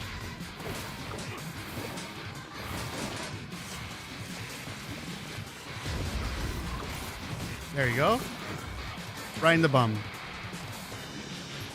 It'd be funny to see you play that game where you use your voice to control the character. Oh, that game. I forgot the name of it. I've seen a lot of singer VTubers play it. And they just sing. Last night, Esseph told me stories till I fell asleep. I don't remember anything he said, but boy, was I happy. Lifeline. The black sickness stains the future. They journey through the soulless vessels. Oh yeah, and then some of the... Like this kind of stage kind of looks like a beat 'em up.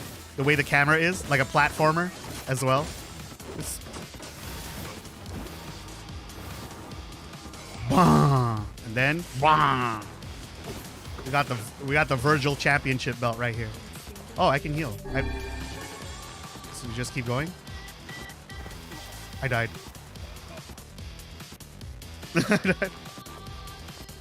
Please don't ask why I remembered it so quickly. Bring this home. I have to double jump there. Okay. Look, we're playing Crash Bandicoot now. Whoa. There you go.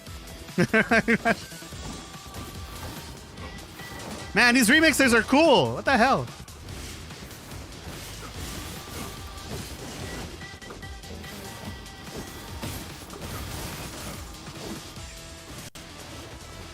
Since they're armored, I might change my my main. I want dark hands here. Boom! There you go.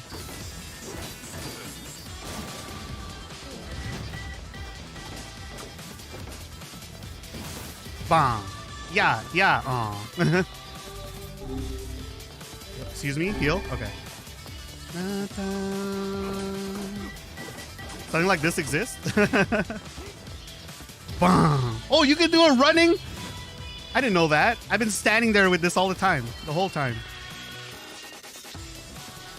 Oh my god, these remixers are so cool. What the heck?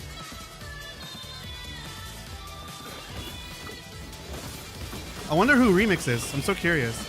I'm really curious if it is someone from like Namco's team or... But it's a Square Enix game. But it sounds so similar to Tekken. It sounds so similar to Tekken. Ow. Get out of it. It's my platform.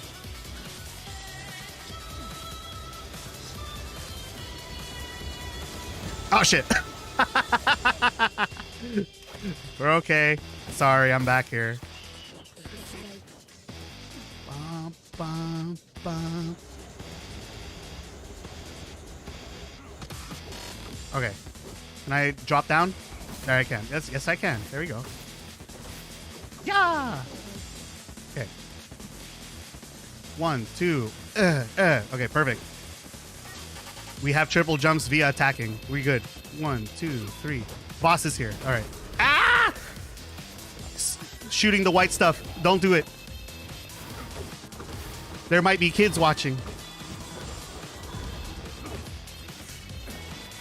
Okay. Yeah. Oh, I killed him already. Rawr! Punch! We got the DLC outfit Kabuki. What? How is this DLC? What do you mean DLC? Did I just get free DLC? That's on purpose. Same guy did music on both games? Really?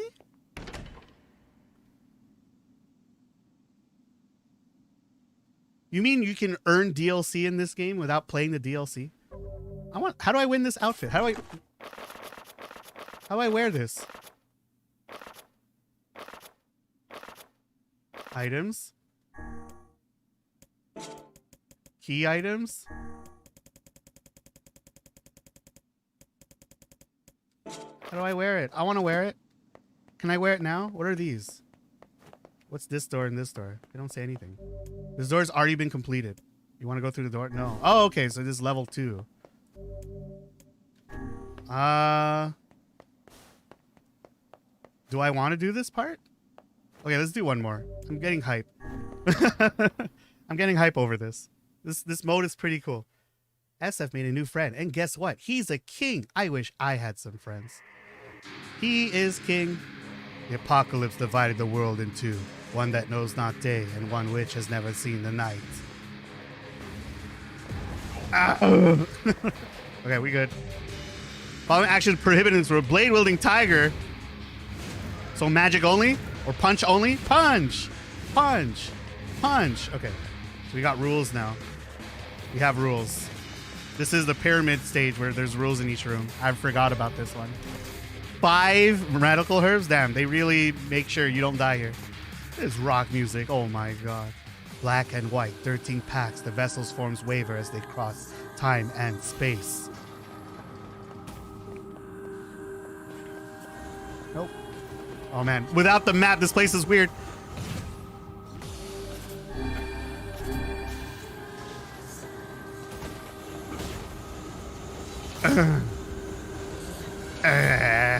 Making sounds, falling sounds. It's part of adding extra attack power, you know? Let's go.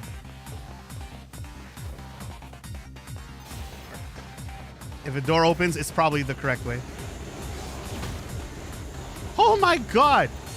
Okay, how do you Toho out of this one? Ow. The floor is lava. Ow.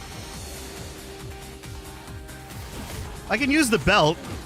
I'll just use the belt. It cuts through all of this. No problem. There we go. Man, these remixers are so cool. Where do I go now? This door opens, right? No? Or is this a dead end? I guess it could be a dead end. I might have to exit this room and find another way.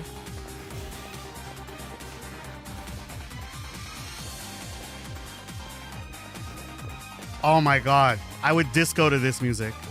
Let's go dancing, everyone. Let's meet up at the club.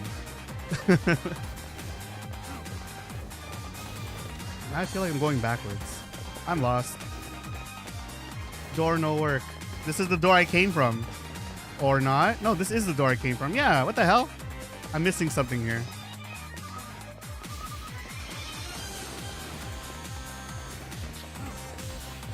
Oh, I want to make music like this. This sounds so cool.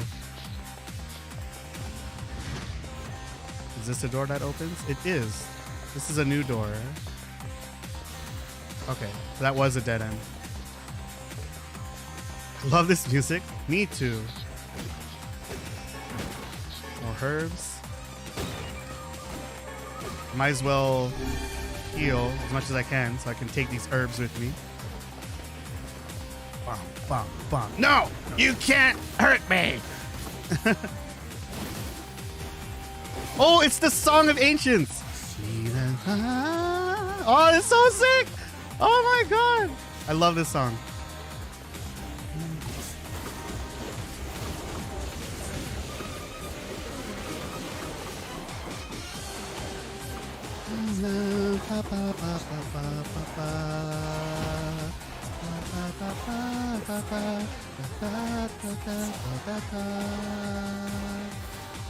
Who's next? It seems we have been shut in.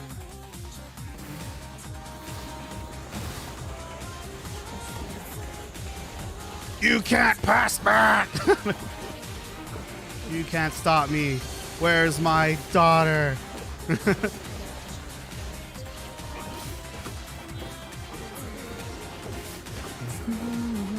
Oh shit! Oh shit!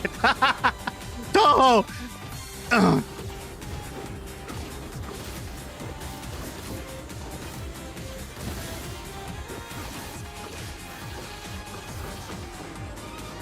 Okay.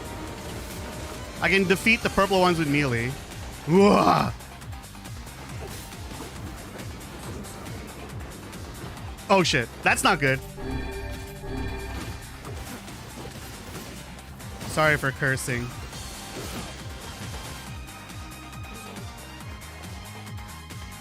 I'm gonna curse a lot on this stream. Last night, Esseph told me stories until I fell asleep. I don't remember anything he said. He's full of shit. It's actually multiple composers on this soundtrack. It's a group. Hey, Judo, JD. Nice. It's a group? Yeah, I was thinking about that. Like, they got guest remixers for this section of the game. I could definitely hear, like... I'm just thinking, like music you would hear in, like, rhythm games, fighting games and stuff. Especially Tekken. I'm feeling Tekken in some of these. I love Tekken music a lot.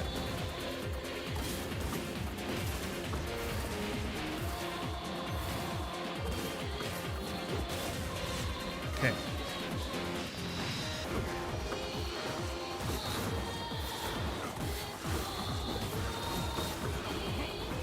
But I feel like some of Tekken composers only work on their Namco, so it can't be them.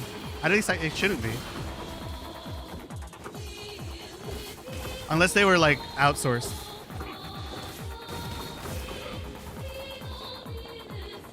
Ugh. These washing machines don't end. I tried to not get hit by that.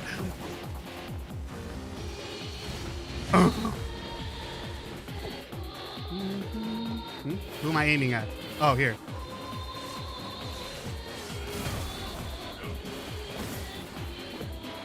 Oh, I need a long range one. Give me my lances. Let's go.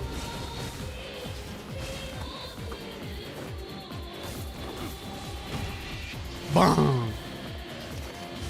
Or, wait. I got a better move that I can use. Phantasm. I love this move. I just don't get to use it enough. Let's go. Yeah. Yeah.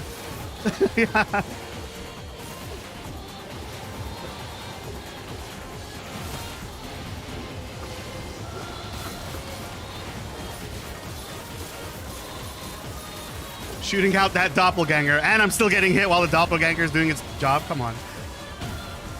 Boom. Okay, I need a heal. Oh, this area is done. Fool's Lament. Okay. Bum, bum, bum, bum, bum, bum, bum. Bum, bum. The sky falls to the dragon. The world ends this day. This is so Tekken sounding. Oh my god. Ah! What the hell? Oh, it's these enemies? I hate these enemies.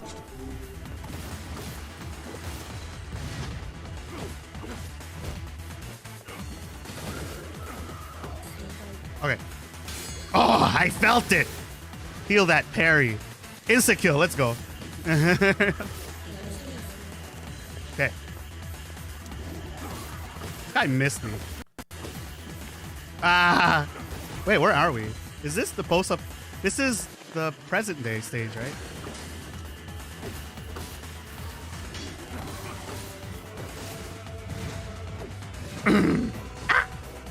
Okay, air recovered. We're fine. What the hell is hurting me? I hate these enemies so much.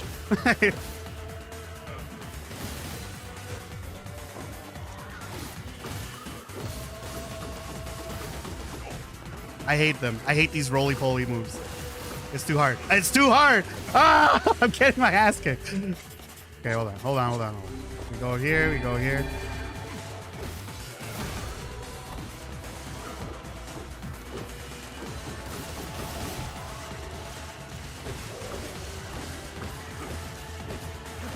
I'm just parrying randomly and hoping that one of them gets parried. Oh. Oh, I'm getting my ass kicked. Wow. Okay. Not healthy at all. Actually, I want to use... I'm using the strength drop. I want these things dead, like, now.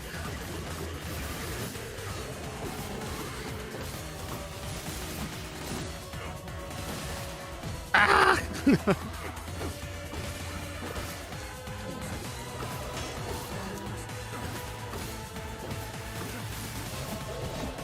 Oh gosh. Who's next? Okay. Yeah. Da da da da da. Bum. Are you gonna attack or what? Oh my god, I hate these attack patterns. I keep getting baited. 1, 2, 3. I blocked it, but I got hit back. Okay.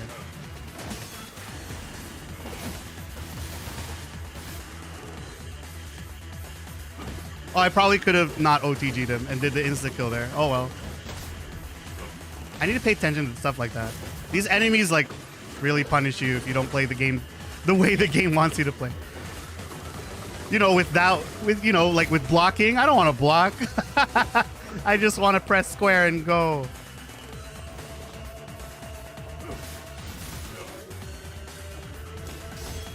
That still hurts like hell.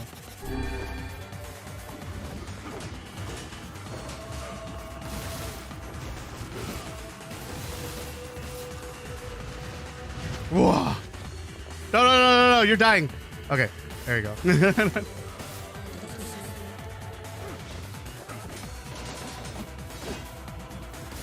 I'll charge up my laser. I'm staying away from that. Oh my god, you move forward. Are you on the ground? One hit KO? Okay. Oh, that's easy. Oh, you're not dead? I thought that thing finishes people off.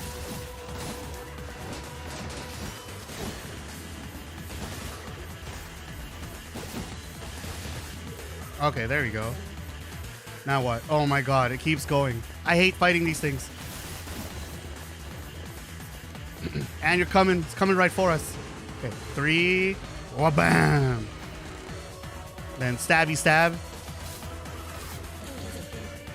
Okay. I thought there was a second one. Oh, there you are. Ah. And then stabby stab. After this might be a boss, maybe. Alright, you're dead. I don't want to fight any more of those. Oh, thank goodness. What's next? I'm gonna name this flower after Esseph. Oh no.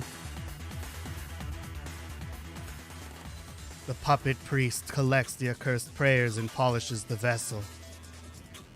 Oh? Oh, we're gonna fight while on this boat. Let's go.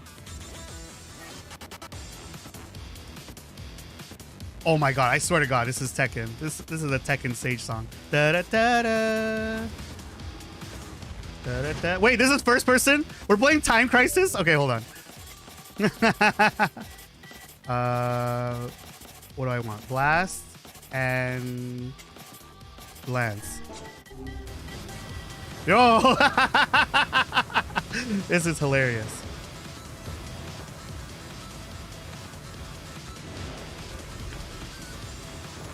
What a game. This game is many games. It's every game.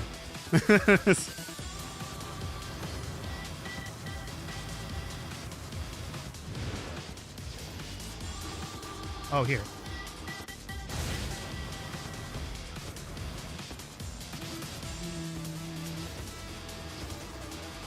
I don't even know where to aim or shoot. Who's the enemy? Oh, if I'm holding a charge, the thing, my boat doesn't go as fast. Nothing here? This reminds me of old shooter games. Yeah, it's like Time Crisis. Oh, bats!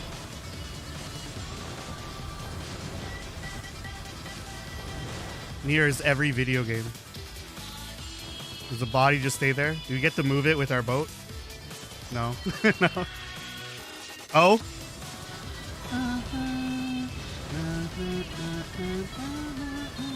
Oh shit, there's so many.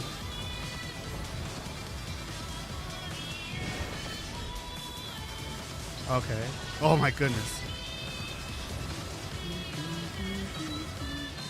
Although I don't feel like I'm in any danger because I'm not getting hit. Am I not getting hit? I can't tell. Action!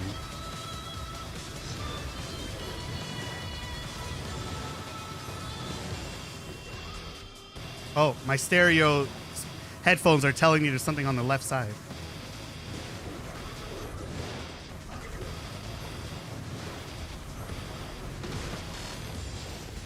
You there. I see you. Bong. Or not. Oh gosh, there's so many.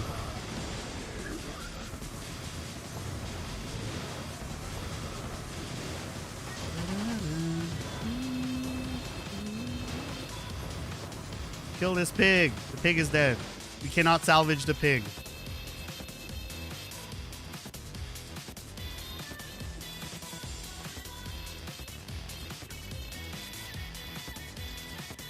I should attempt a remix like this one day. Oh, there's an enemy down here.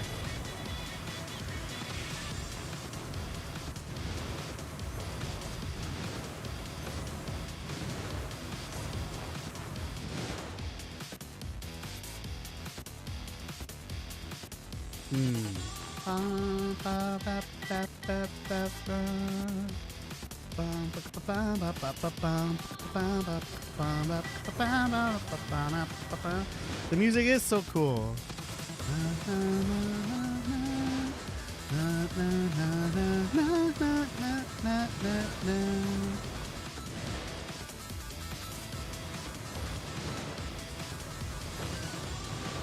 I don't know where I'm aiming now, though. I can't tell if I killed. Oh, okay. Oh, they're on my map. I can see the enemies on my map anyway. Got it. Where are you? You're standing right there. These bats. Okay. The ride is over. We have to go home now, son. I don't want to leave Disneyland.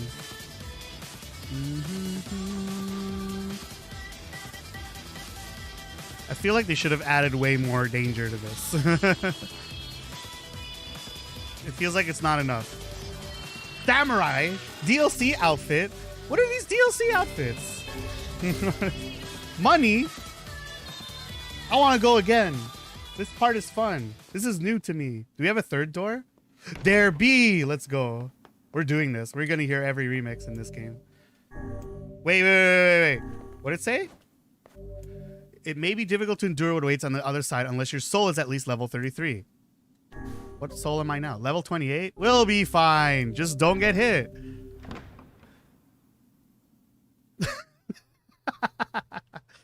Just don't get hit. We'll be fine. Trust me.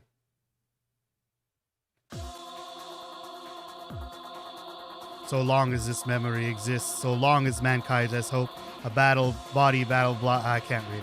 Ooh, this is a brand new area.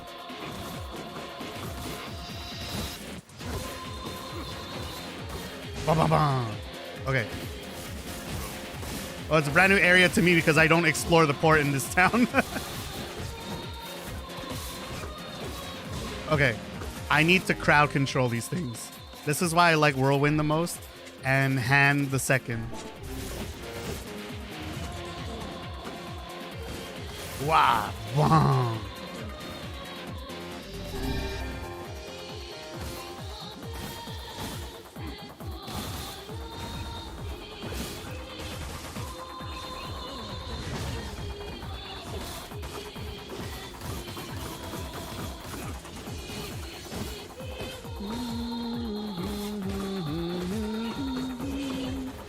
Okay, now what?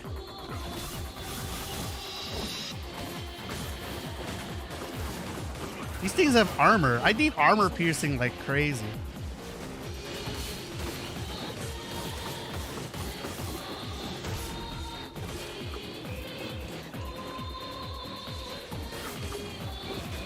Can I equip armor piercing? Well, how's my word weapon thing? I'm using this one. And I don't want guard break. Oh, guard break, I already have it. Equip best words. Oh, now our attack power is plus 30? Sure, why not? There isn't a word for that? Dang. I guess my guard break is kind of like that, kind of. But not armor, I guess. Okay. Wah!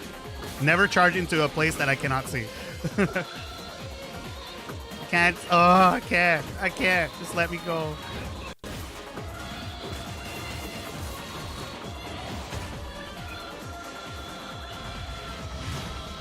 I whiffed like mad crazy. I hope no one saw that. Okay.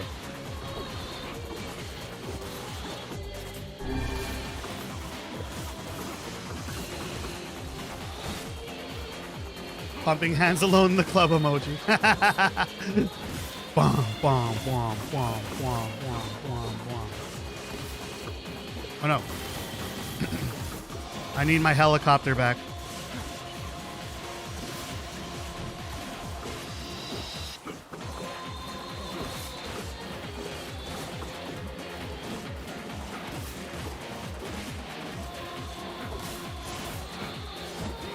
Can I break these boxes? Give me some free items.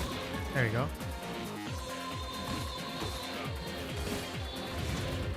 Can you kill it? You dead?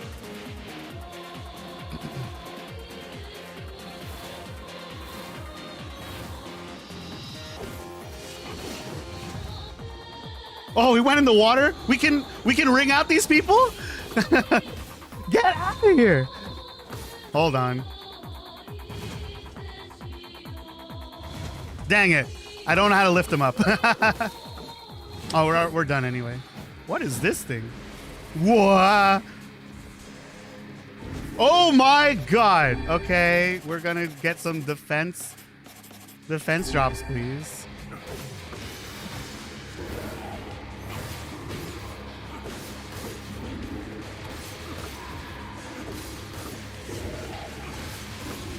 I dodged it. I was following that rhythm like mad.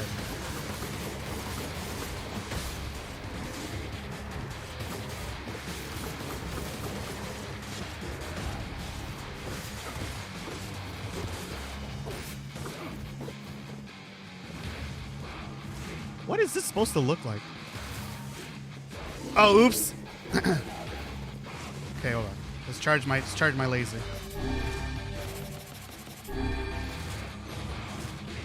Boom. Okay. Maybe slow satisfying hits are better, since getting too close is too dangerous. Okay, he's throwing some sonic booms. We're okay. All right.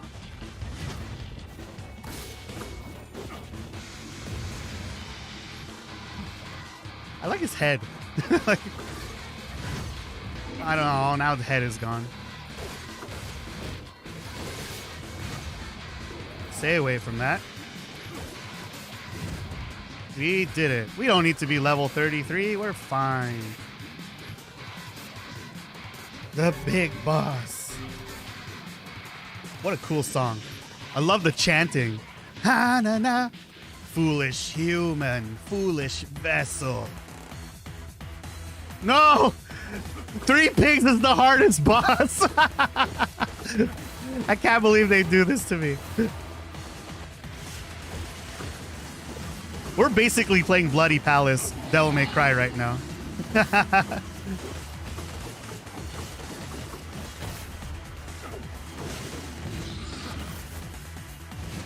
Uh-oh. Ah!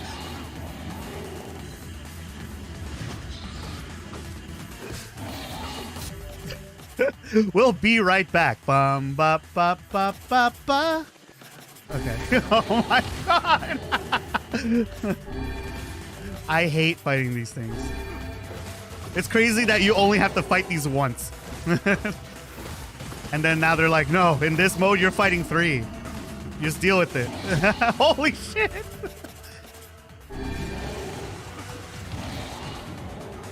And none of them are dead yet. Can you believe this?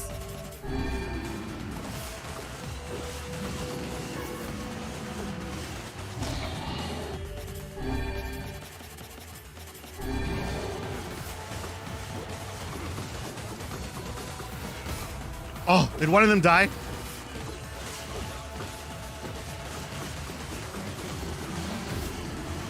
That thing's about to charge. Where's the other one? I need to like keep my eye on both of them. These pigs can't like revive each other, right? Okay, let him charge. Just let him charge. Don't worry about it. Okay. That other one's gonna charge too. Dodge, and then we're good. You got another one.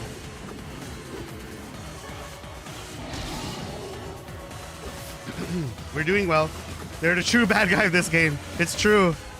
They're a true end boss. Oh, we got him. We got both pigs. Thank goodness. Let me use my herbs. Oh, okay. We're good. Oh, get off me. Get off. Good things you like fill your HP. They drop the medical herbs, which is very, very nice and useful. Out of my way. Yeah. Okay. Bong. Okay, let's heal and take one of these. Take one of these home. Before, yeah. Good thing we got full. The poor pigs. No, they attacked us first. They challenged us. They locked us in this room. All is paid. All is sacrifice. Oh no. Oh, let's go. Top down mode. Ah, ah.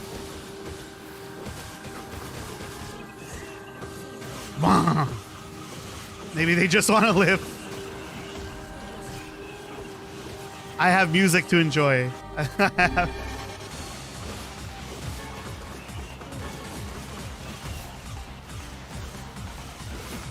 have to beat them to hear the next song.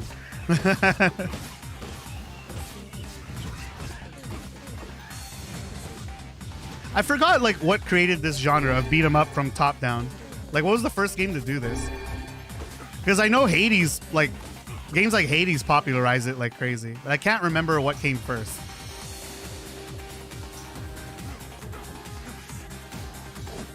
It seems we've been shut in. Thanks, Weiss.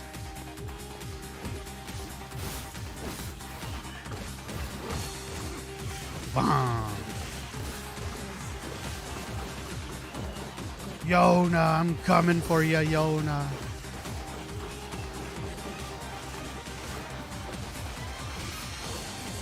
Many games, but Diablo's a fair one to use, I guess. Ah, Diablo, that's true.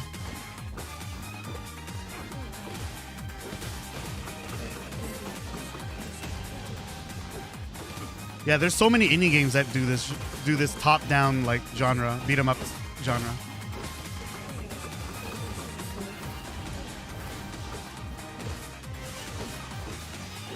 Because I was thinking, oh, it's like StarCraft, but not really, because StarCraft is strategy, real-time strategy.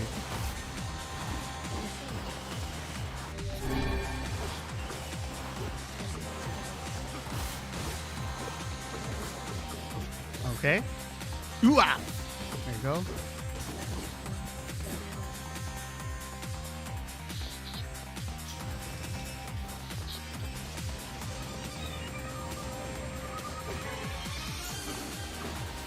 All these gold ores, rusted clumps.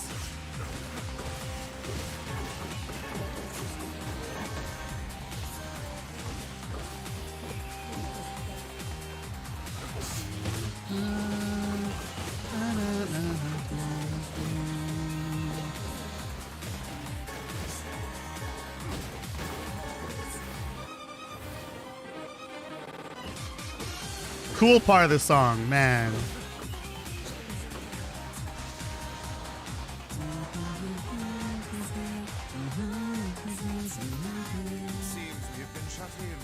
Final Fantasy, I felt that way too because it looks like Final Fantasy 7, the stage. Reminds me of Final Fantasy 7. But only in that one stage though. But what I specifically mean is like a top-down style, but it's a beat 'em up.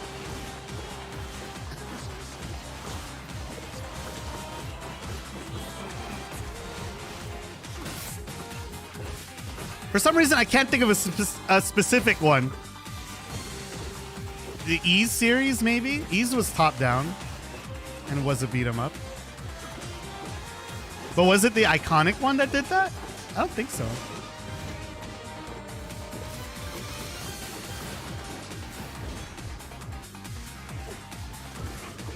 Whoa there, buddy. Don't get any closer to me, please. Oh! Woo! That's a lot of HP. Can I go back and grab those health herbs that I've been missing out on? I would love some.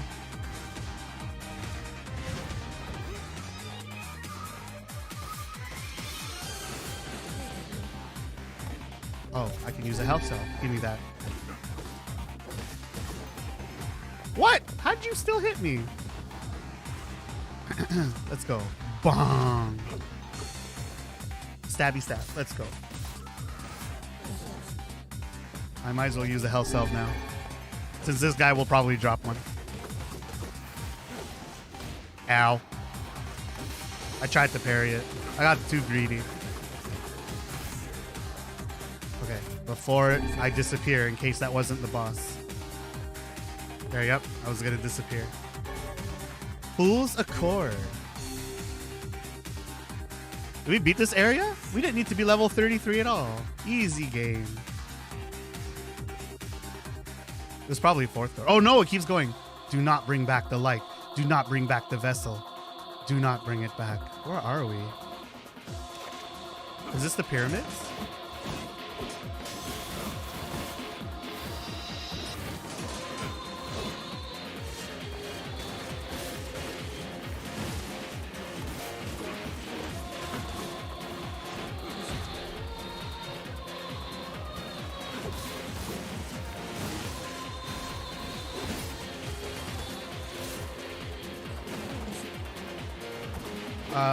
Where are you? There you are. Bomb, bomb.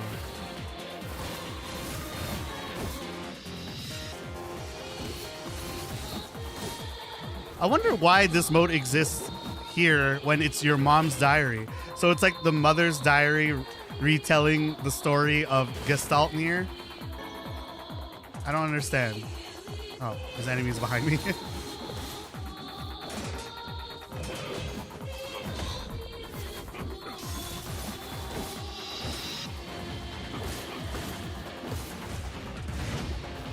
Don't OTG. Oh, I didn't fall down. Dang it.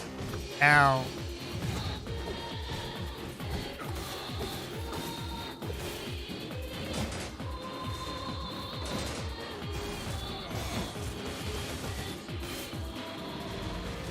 Bang.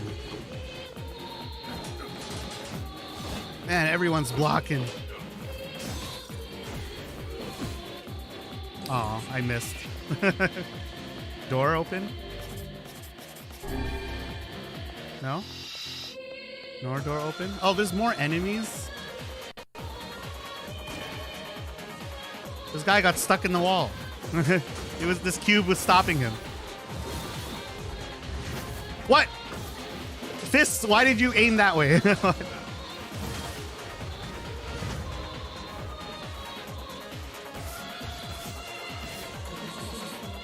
Okay. There we go. No!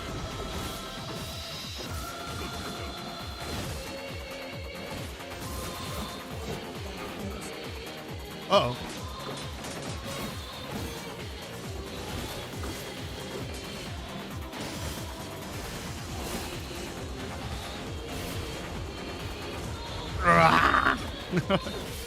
Holy shit. So much HP.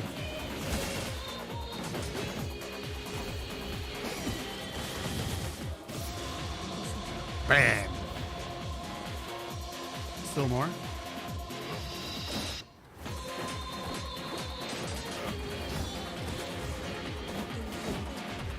What I like about this game is that I don't have to mash a button. I just hold the button to, and then he does the auto combos. This is the future of action games, everyone. Hold button to auto combo. They did it in Final Fantasy 15. They can do it in this.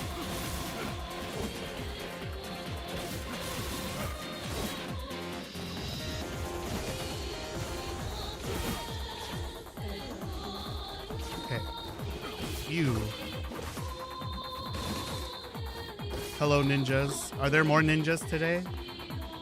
According to my app, we have 4. Ah, what the hell? Are those different combos? Are they?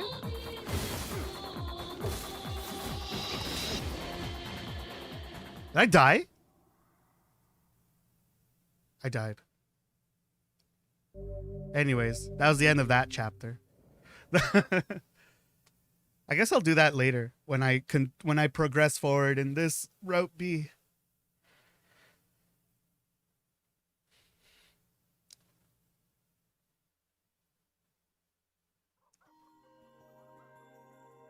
My word. My word. Something wrong?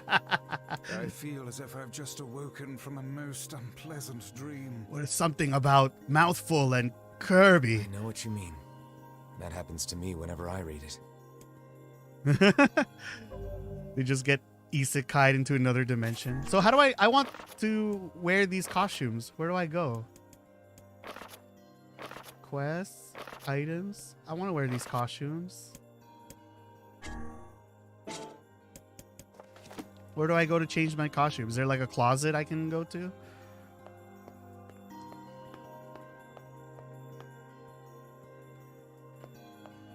Difficulty. Weapon is sunrise. Options.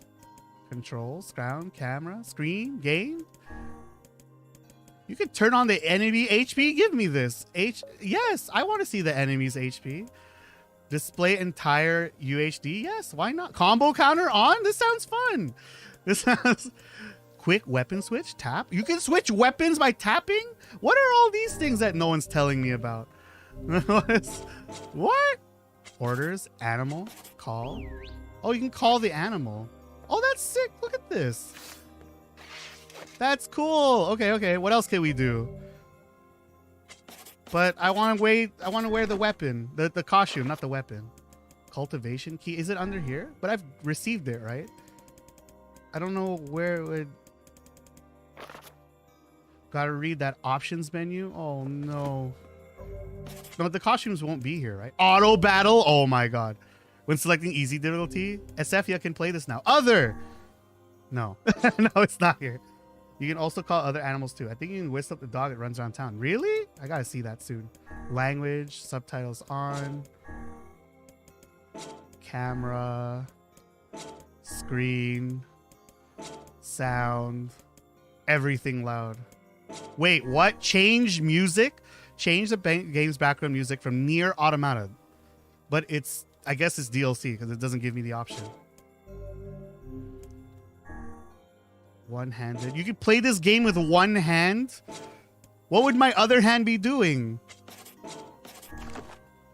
I guess I don't know where to go costumes. Can't even leave this house. Oh, I can. Okay.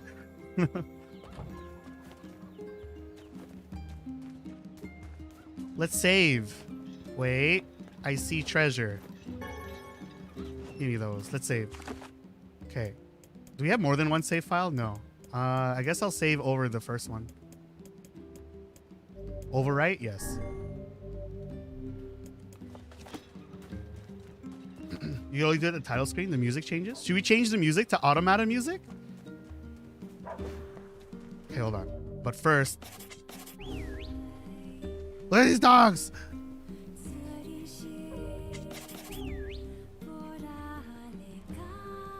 Look at me. Let him scratch. You cannot pet the dog. I don't think you can. I love the way they move. They move with a little hop and step.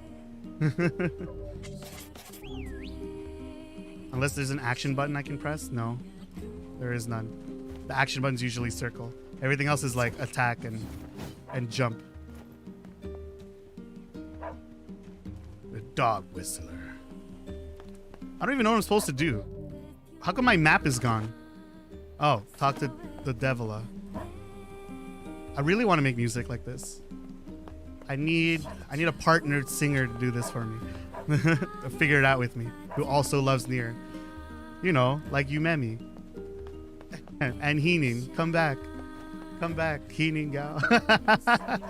We miss you. Let's buy every weapon, because I need to buy every weapon anyway.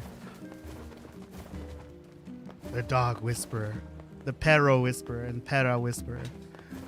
You're singing, hey.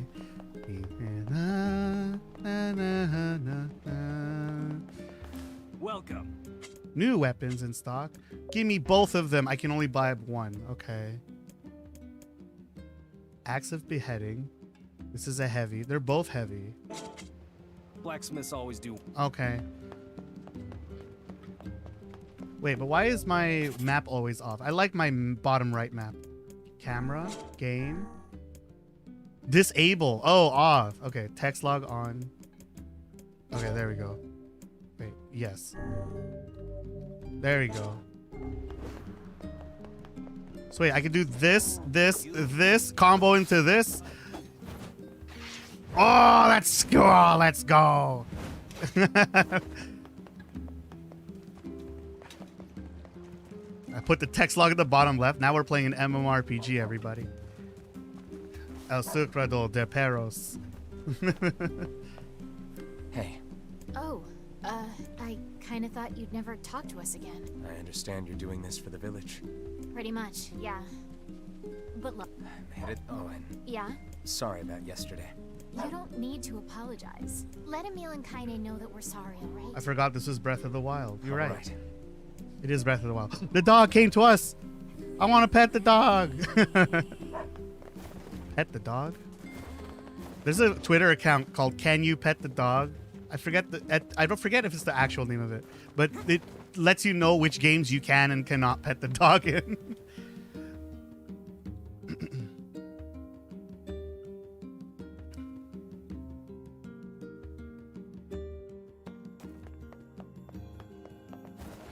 Okay, this is the quest where we hunt for the Triforce, right? We have to accept the Triforce quest.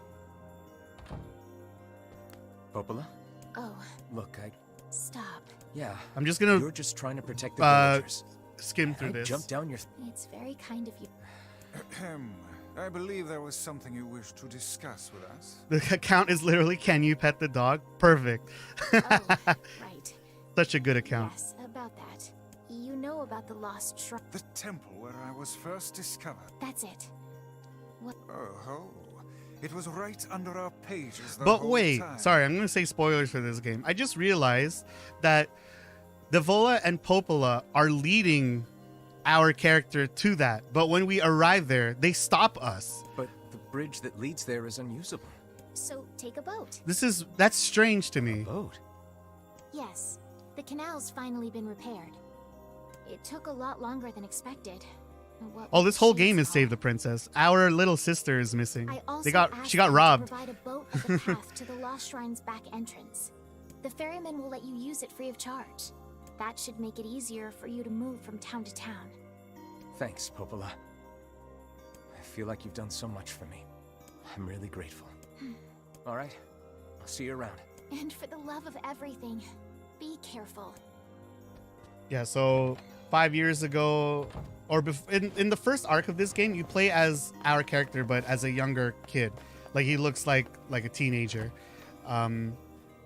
And your little sister's very sick, and you're just like going about your day, finding medicine and helping do chores and stuff. And then there's a event that happens where the whole city gets attacked, and your sister gets stolen by this shade that looks Path above the entrance suspiciously to the shopping district looking. should lead to the boat landing. Like, looks really suspiciously to your character. So it looks exactly like you, but as a shade.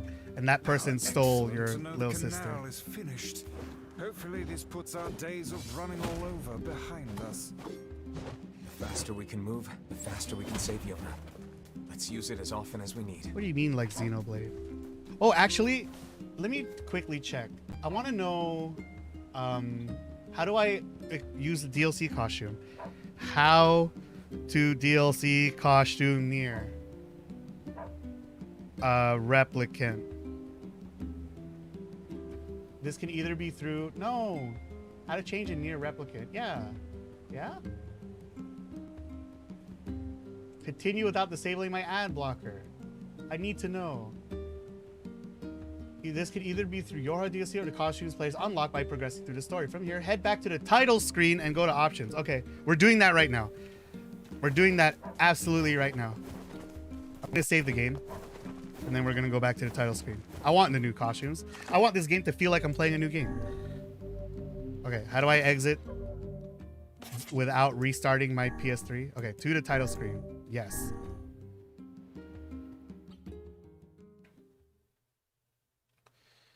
Press any button. So we want to go to options. Wardrobe. Look at that.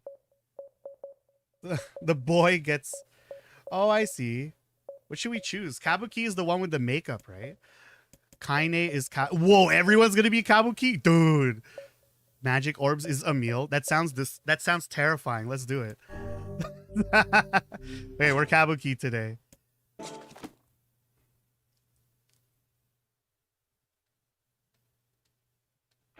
Banana. Continue. Enjoy the food. Oh boy. Bye, Mikari. Thanks for coming by. Hope to see you again next time.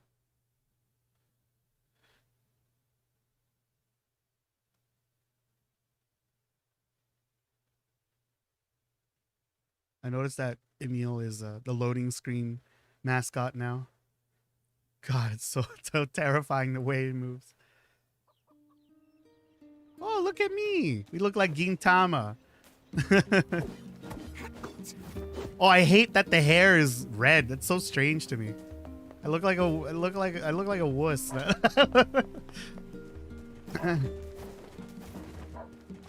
Enjoy the noms. I haven't decided what I want to eat for dinner.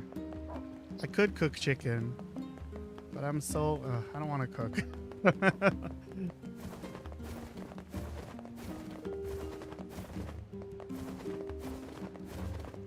The man with the red bag, he's alive. Hey, look who it is. You'll cook for Remember me?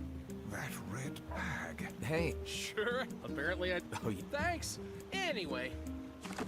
Where am I going? We're going to the Lost Shrine. I really want the PS3 and the Wii, but I haven't found one yet. They should be really easy to find, right? Well, maybe not in your country. They're easy to find in mine because we have so many vintage stores.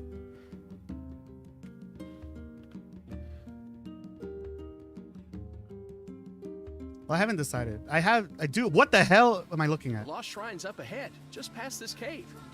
As well as the Shadow Lord's castle. Let us make haste. I need to observe these my characters now. Okay, first we have to look at Emil. No, Emil, come back. Come back. Don't be shy.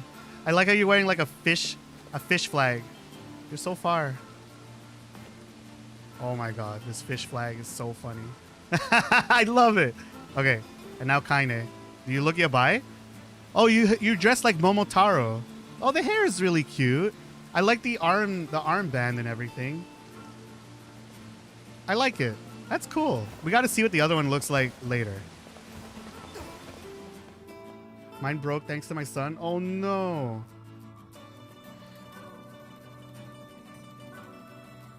Save in my PS4. Oh my goodness. Oh, this is new. Their names were Hansel and Gretel.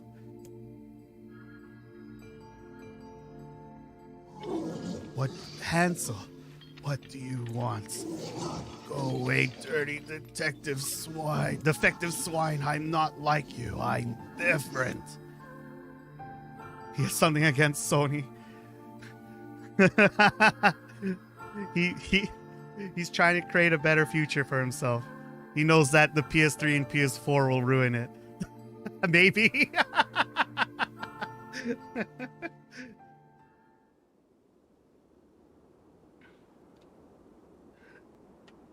Get an Xbox One. Oh. I don't know. I like PS3 because or PlayStation. I grew up with PlayStation because it had more JRPGs that I enjoyed. I remember there's a side quest I had to deliver something without rolling. I'm like, but rolling is fun. I must roll. The fridge can run a PS3. It's all about the JRPGs. I love all the PlayStations. Yeah. I felt, for the first time, I felt like I never needed to buy a new PlayStation. So I never needed to think about getting PS5 anymore because all the games that I like they're doing PC ports now. And the only new console that is worth getting because it's still of its exclusives is Nintendo Switch.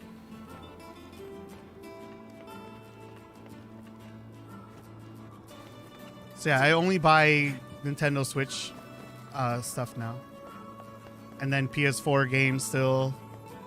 They're still making games for PS4, so I don't have to really worry about anything. Like, there's nothing on the PS5 that I absolutely need. Like, Idolmaster's on PC. I don't even need to care about...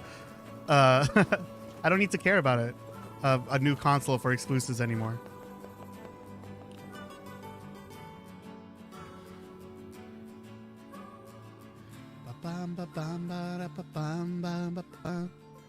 This is really sweet.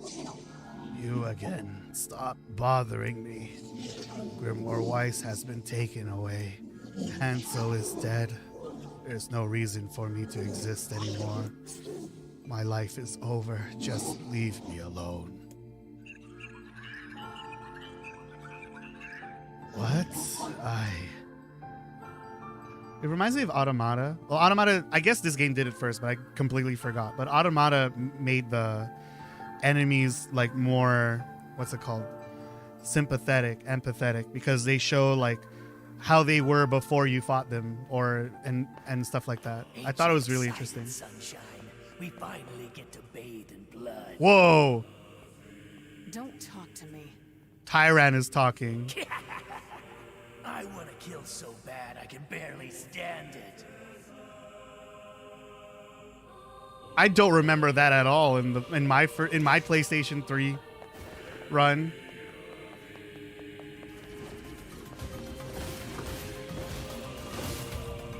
Oh, I can see the HP bars. Oh, I love HP bars. I need to know that I'm making progress.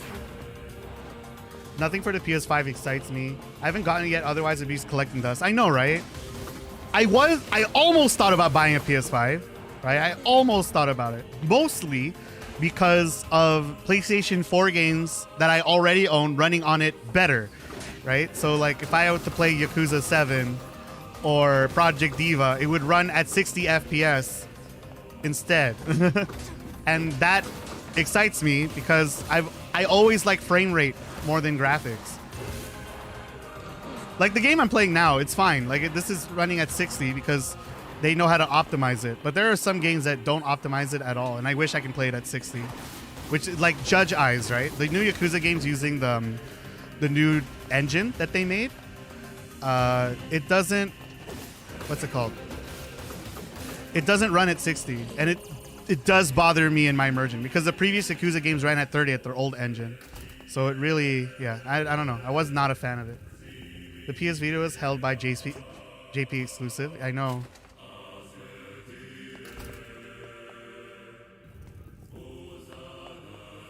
I don't like that I have to do this. Can I skip this whole part? Oh my god, this door has to go all the way down here. Oh, now it's open. Look at that. It pushes outward. Why do I need the door to push? It pushes like inward or out, whichever way you want to see it as.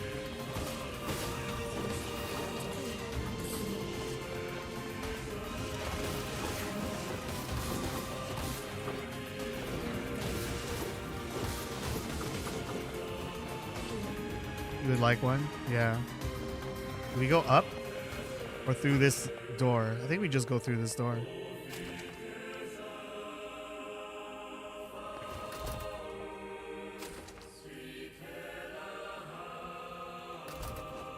Oh, this is an item for sure. Can't carry anymore? Can I use one? Nope.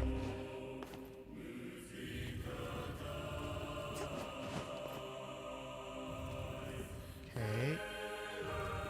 This is not a Zelda puzzle if you can jump over these. Look at that. You think Link can jump? Hell no.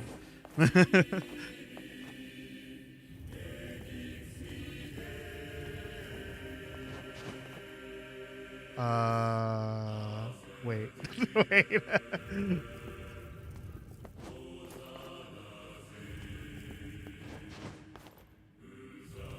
Wait, can it be done this way? Oh, it can. PS Vita is really good. I feel like it's every JRPG's favorite. Every JRPG fan's favorite console. I really, really loved it.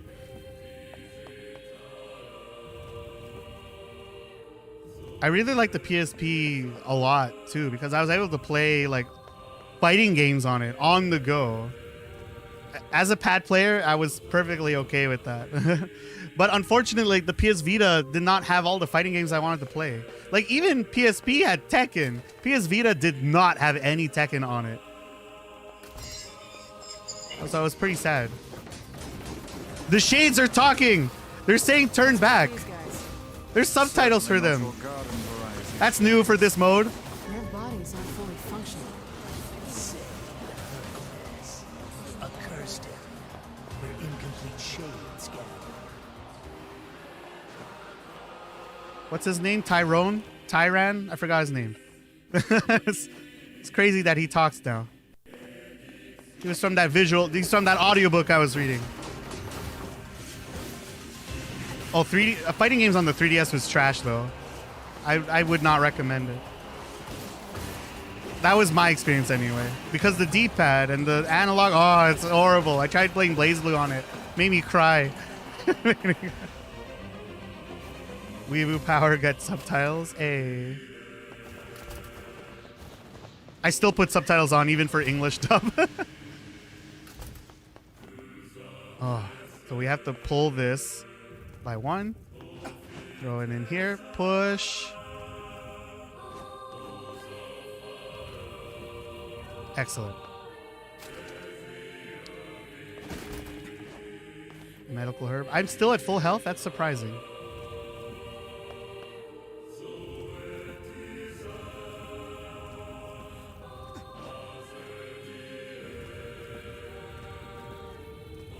Ba, ba, ba.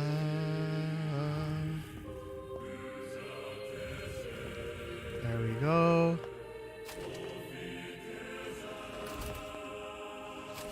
I'm just gonna skip a lot of these battles. I have no time for this. Ain't nobody got time for that. Oh, damn it. Now I have to make time for this. Okay.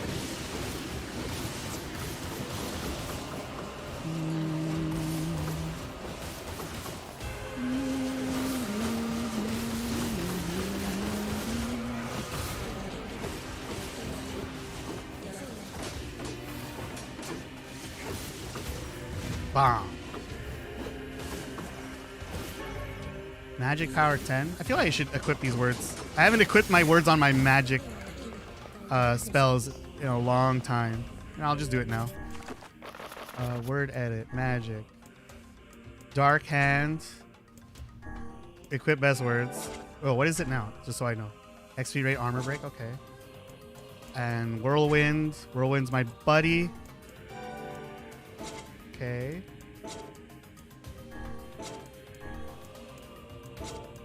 You can put words to equip dodging and stuff? That's so weird. But I guess I will. Oh, I remember. I can do, what's it called? Quick swap on my weapons. I forgot about that. Okay, hold on. So this is sunrise. Okay. Rebirth. What's my Fool's Embrace? Okay, no effect. Very heavy. It's not that heavy. And I look like a pirate. Let's go. Okay, weapons. Which one am I wearing? Here it is. Fool's Embrace. Equip best words. Okay, this one's a slow one, right? Let's do words for this one. Strength words makes it easier to swing too. Oh, that's pretty cool. Phoenix sword. Is this the best big weapon I can hold? Very heavy. Fool's Lament. These make me think these are like, what's it called? Devil's arms and tails. Because why are they very heavy, but it's the same as this? Okay, let's see. Word edit. Oh, because it's probably... I need to set the things. And then my attack power for it would be higher. It's the same! It's the same! Whatever, it looks cooler.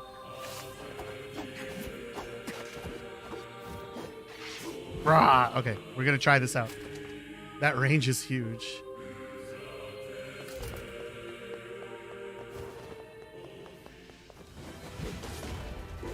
Ow. You do nothing to me. 1, 2. Oops. 1, 2. Rah. Oh, we did it. Easy peasy. Here. I remember I got lost and forgot about this door.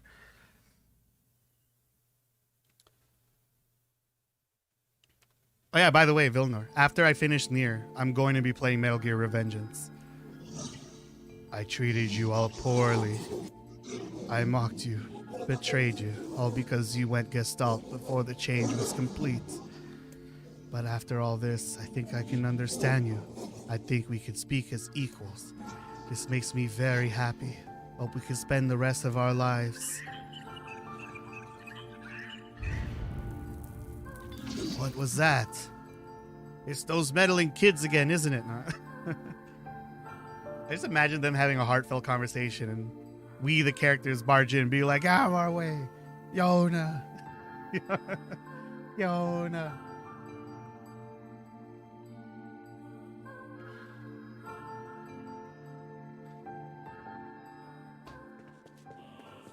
Kaine, Emil, look, from now on, I'm going to sleep outside with you. Why? I can't accept that you aren't allowed in the village. It's stupid. I will enjoy So it, you're Vilnor. staging a protest? Fun. I promise everyone I will enjoy it. But it just feels wrong. And everyone, because so I have a Discord now. Nice of you, but you still don't have to stay out here with us. I have a Discord now. Well, me and Esseph have a Discord. We share the You've Discord. got a super important mission. What was I gonna sleep say? out in the rain. And because everyone kept posting memes from goddamn Revengeance, it's kind of making me want to play it more. Sometimes we sit around the fire and tell stories or roast. Emil, that's enough. I got a fucking image to maintain. But luckily, I have not spoiled on the music. People have been posting the music, but I don't want to listen to it through a meme. I want to hear it through my first impression through the game. So I'm excited for that. A lot of VTubers are playing it now too, surprisingly. Like when I want to play it, it's like, oh my god, these NieR heads. Just kick him aside. That's so creepy. They're instead of shooting like red and purple bullets, they're shooting Emil heads. I thought you were an enemy. They kind of look like Oreos now.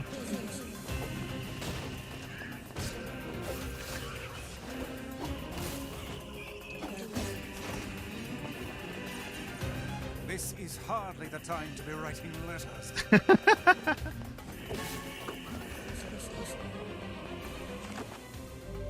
Okay. Let's move on.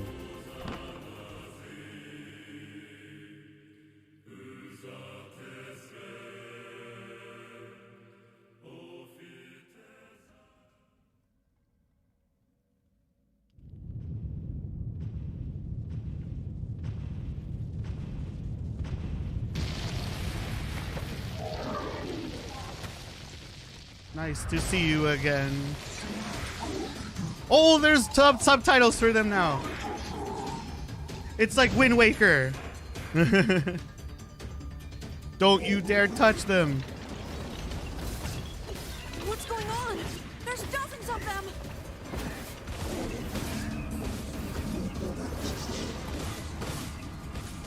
These are creatures of the darkness. Lure them to the light. Lure them to the light. Can I punch this guy? Pathetic to the end, I see. Aim for that statue. It's the leader. I am not their leader. It is I who rely on them. Oh my god. It is they who saved me.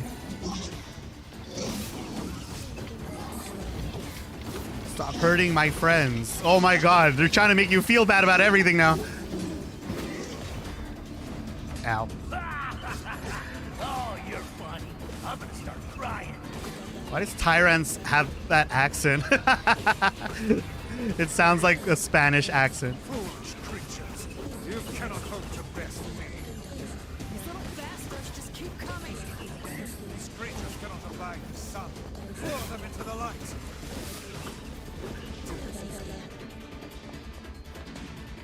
Wow, they lose their HP fast.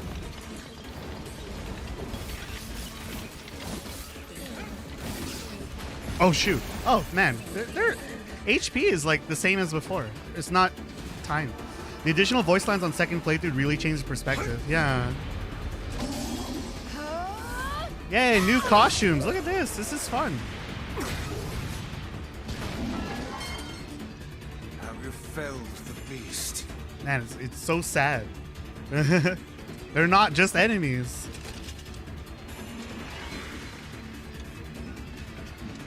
Those are my friends. Oh my god. This is one stubborn son of a bitch. Damn it, damn it, damn it! Hey there, Sunshine.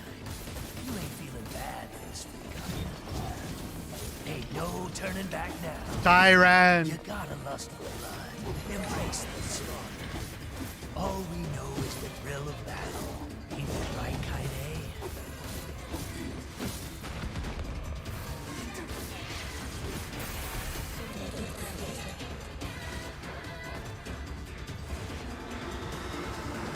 That's a long sword. Ooh. Oh yeah. There we go.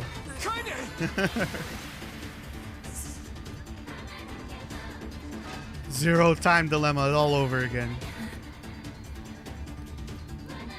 No, you're kidding me.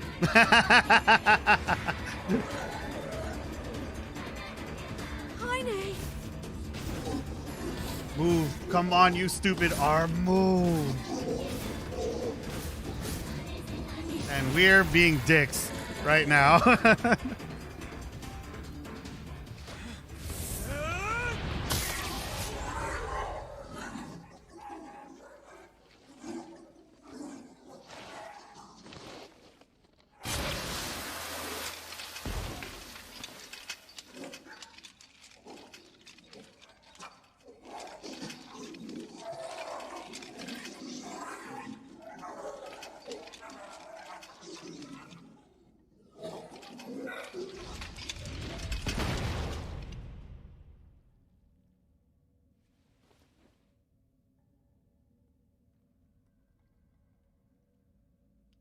How could you? Kaine! Are you alright? Kaine! I fear there is little we can do for her. No! Just stop the bleeding, keep the axe in there, and you're good.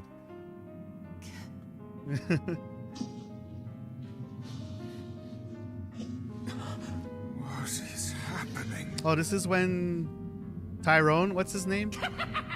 It's all over for you, Sunshine. Kaine! Kaine! I forgot his name.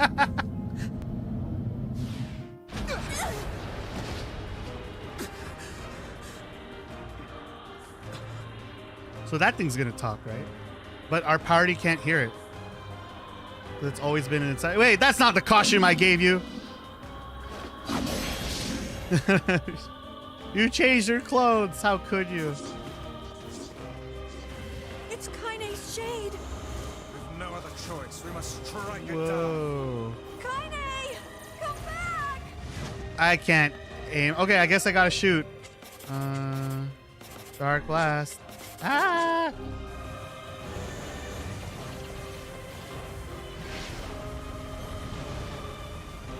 This doesn't feel as impactful though.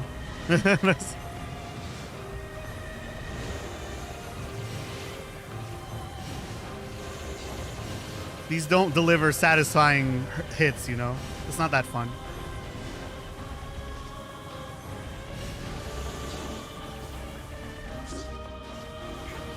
I have to hit you with my sword at least once or something?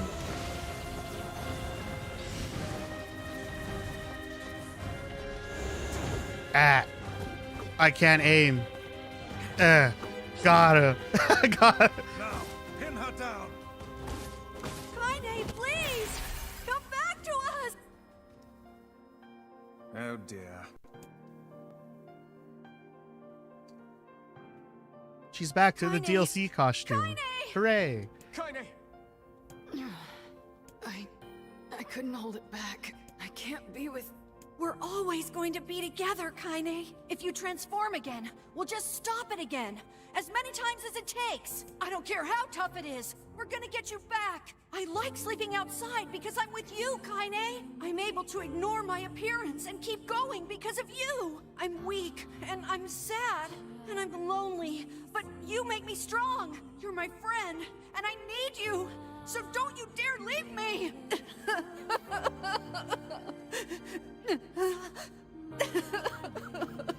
All right.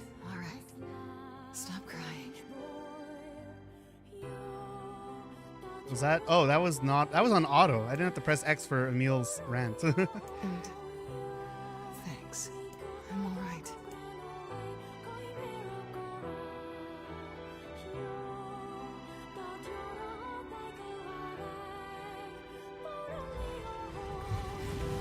Over there. We got our first Triforce piece.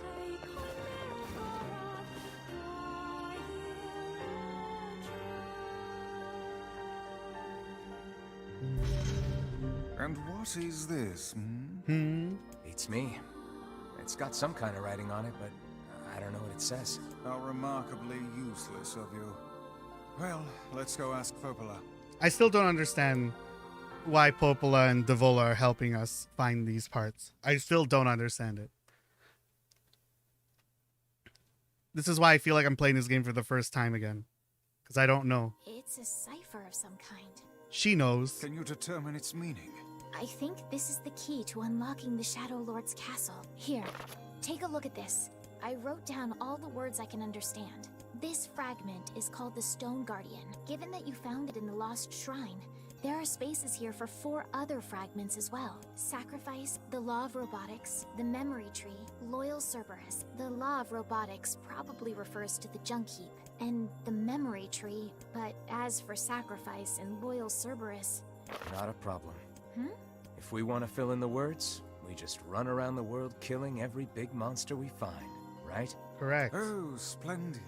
By all means, let us undertake a murderous rampage. They're just shades. Besides, it's the only way to But reach we the know Shadow shades Lord. were humans It's a before. dangerous task. Yeah, well, Yona's in even more danger. But how can you even be sure that she's... Because she is! Right? I always saw a logo of Kirby with music and I thought it was your channel. I have like maybe one Kirby song on my channel. The Junk Heap and the Forest of Myth, yeah? I'm on my way. If the Forest of Myths is going to make me read again, I'm not Please going to be do it. careful. If it's the same thing I read Oh, before, I'm not listen. going to do it.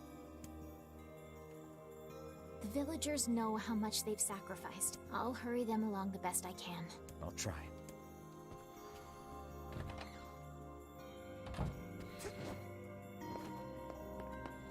What's in the basement? Attack on Titan, Dad. Where's in the basement? Did we ever go in that basement in here? I actually don't know. I don't remember.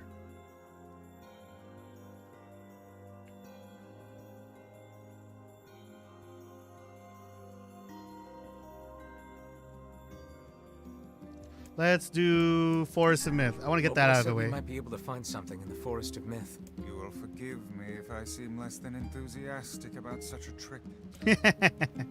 Forest of Myth is the world where we had to, what's it called? Read a visual novel to progress without pictures. So it was pretty much like the story that I did earlier when reading Kaine's dream or memories. How much money do I have? I have 30,000 money. Should we just buy the weapons? Can we even buy both weapons? To get one of the endings, I need every weapon in this game.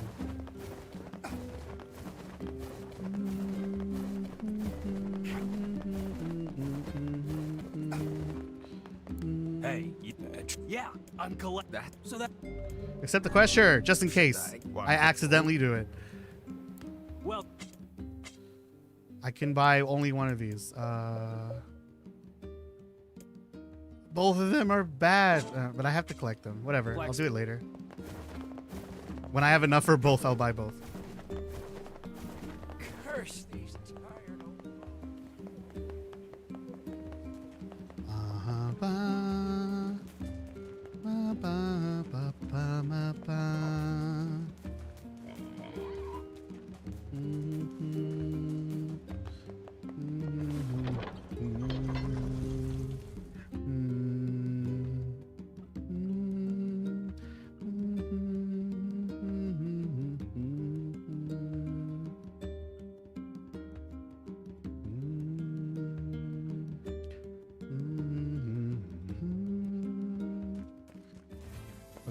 let's go. With our trusty steed, we make our way to the Forest of Myth, where we skip the story question mark.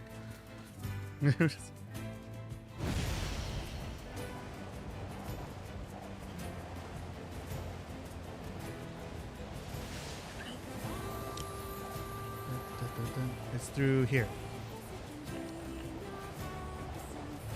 Do we drift into this? Yo, we did it. I got a letter from Emil. Said Esseph is super strong and really, really cool. I hope I can see him kick butt someday. These are like new letters. The home of that blasted dream. Yeah. Truly a nightmare I hope never to experience again. I hear you. Oh, I don't want to do this again. Hello. Well, I have it. The divine. It's a legendary tree that exists in the heart of our village. Did you investigate the cause of this presence? Not really, no. And why not? Well, we're not really supposed to go near the tree, except for prayer. And why is that? I don't know. It's just how things have always been. Weird. Well, we're gonna get trapped into a visual novel. Will they give us the option to skip it? That's what I wonder. Ooh, an item. Give me this. We are the grass, the trees, the woods. Why do we seem to encounter nothing but odd people lately? You should talk, Vice.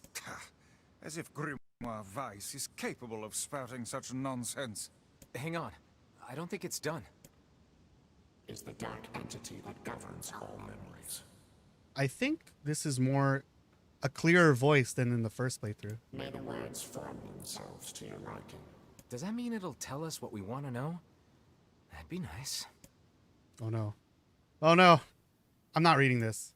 I'm not reading this again. I'm not reading this. Oh, I'm not doing this ever again. I'm gonna skim through this with my eyes. Wait, is this new?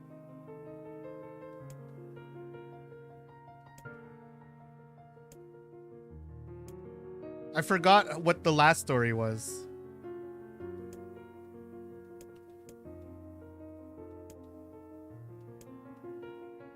This feels new because they're talking about a past. His parents no longer visit him. The doctors have long since surrendered his fate to the gods. This is new. The boy too has abandoned hope. Strange emotions, wariness, hatred swell within the dark recesses of his young heart. He tries to reject the black terror that germinates in his body, but no amount of effort of tears will drive the invader away. He has long ceased to resent his parents and doctors. Once he did, he is now pain so great that there is little room in his heart to think of others. Only one person... Wait, is this new? It will all be new? Oh no. Okay, hold on. Let me get my reading cap on.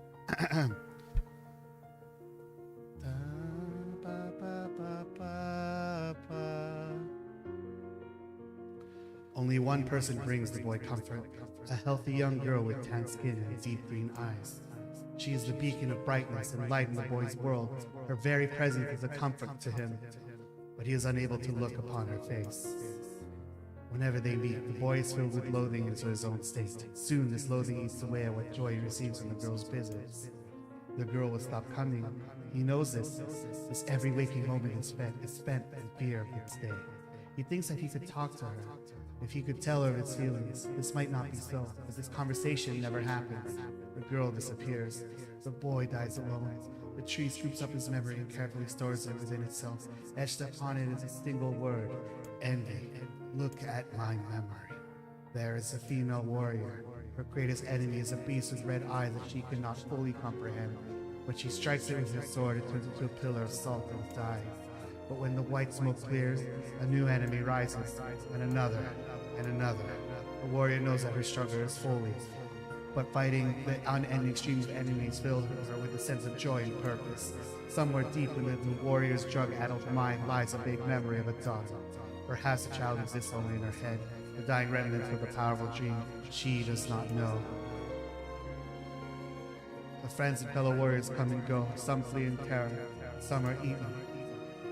She began the fight with 23 companions, most are gone now. No, this part's the same. The warrior's body shudders. She does not understand why at first, but by the time that she hears the fierce and low sound, the arena is already enclosed in the darkness. Looking up, the warrior sees a beast so large it floats out of the sky. She is laughing. She has been doing so for so long as she can remember. Covered in blood and dirt, the warrior laughs. She laughs and laughs till the town that contains her daughters collapse to a pile of dust.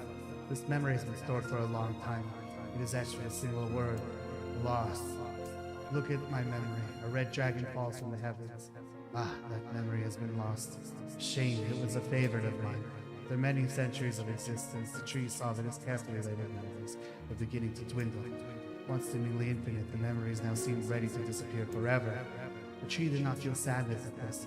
Grief was an emotion beyond its comprehension. It did, however, have the distinct feeling that something was missing. The mountain of memories that it so carefully assembled had disappeared. The tree stretched its branches as far as it could, but new memories refused to float. The pool of memories was a black empty pit, the hollow place in which life had flourished. The tree had lost its purpose. There is nothing to be done but sift through the few remaining memories littering with the ground under its branches. This is why the tree was pleased when the young man's companion entered the room. Well, this place is gloomy as hell. The room Esseph had entered was almost completely empty, as all he could see was a few crystals scattered half-visibly on the ground.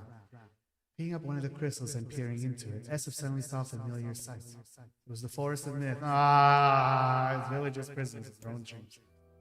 I apologize, the tree thought. This is all that remains. As Tree stared at the jewels, bewildered, a voice suddenly called out from the depth of his mind. The voice implored them to listen. It was an order. Following it was mandatory. Abruptly, the pair realized that they must listen. They must listen. Look here. Look there. A small shadowy presence appeared from beneath the floor. It appeared to be a shade. Shade grasped several jewels in his hand. More jewels tumbled out of his mouth like shards of broken teeth. Sights and sounds seeping from each one before vanishing forever. The creature was abusing the memories, treating the precious objects as a collection of cheap playroom toys. This shade appears to be consuming the memories. These things eat memories? The tree extended a branch toward Esseph. Without a second thought, Esseph brought his own blade down the shade, tearing his stomach wide. Jewels burst from the shade and poured across the chamber floor. Look, thought the tree. There's a conviction memory I've lost, and satisfaction, and many others as well. Yes, this is good. The tree opened its mouth and attempted to speak, but no sound emerged. The millennium of silence and solitude had caused the tree to forget certain things, but rather than be upset, it greeted the development with good cheer. Focusing all its powers on the riddle of his speech, the tree formed a kind of makeshift vocal cord and tried again. I implore. I spat out a glimmering green jewel. It spit out. One more time. I implore you. There we are. What was the color of the lost ending?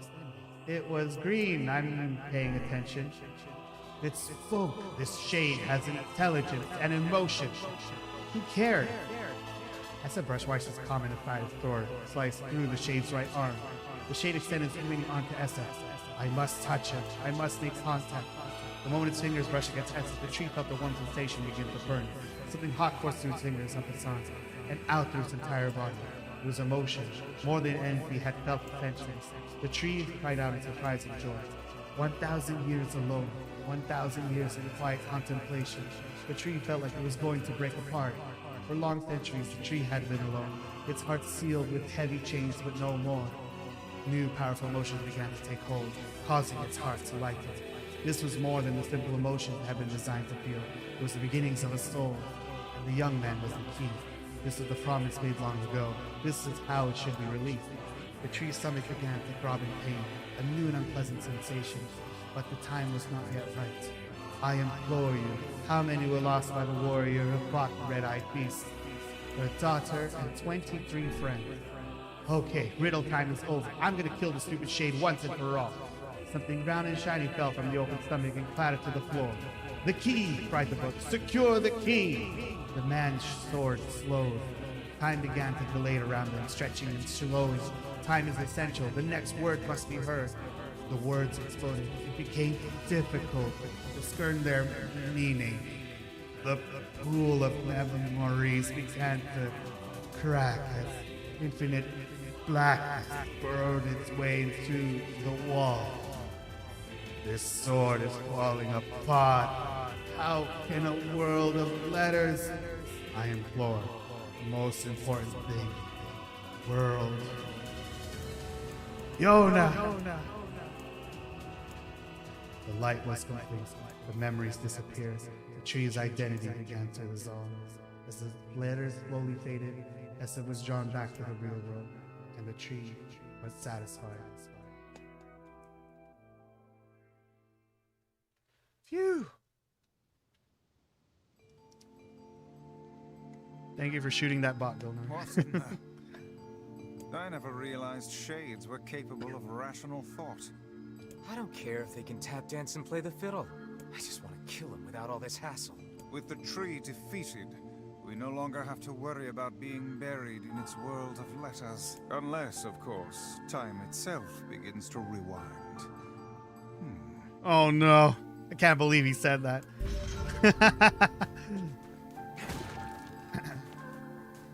I cannot carry anymore.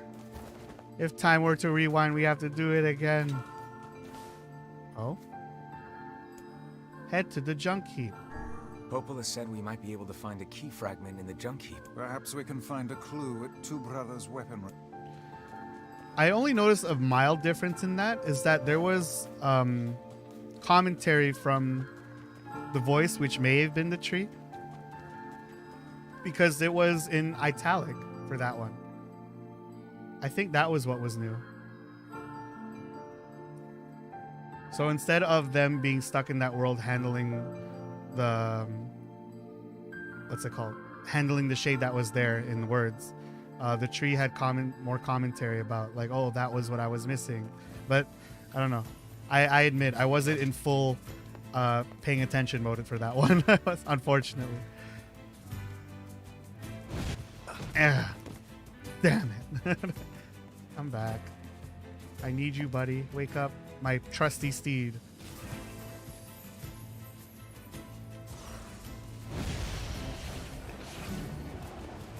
We are going to Junkie Bomb.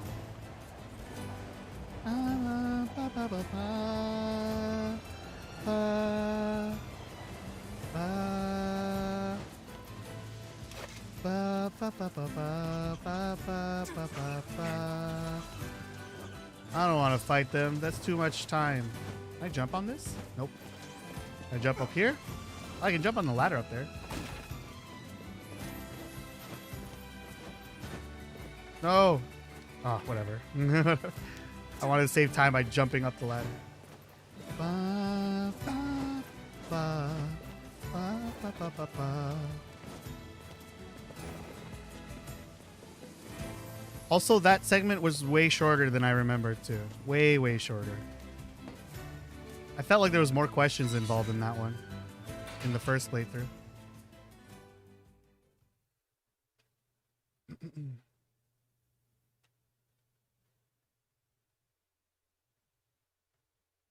Ba, ba, ba, ba, ba, ba, ba, ba, ba, ba.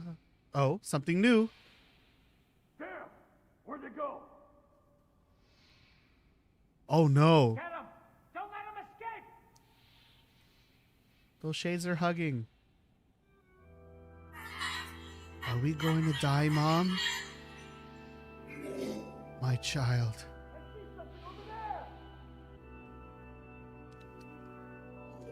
You're almost grown up now, my child. Stay strong. You must run now. Do you understand? Run as fast as you can. What about you? I'll challenge them and give you time to escape. No, you can't. Be safe, my child. Be safe and happy. Promise me that you'll remember your mother. Mom? Mom, wait. Let's go together. Mom!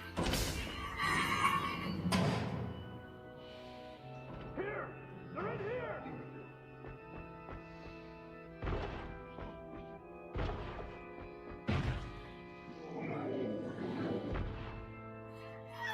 Mom, no.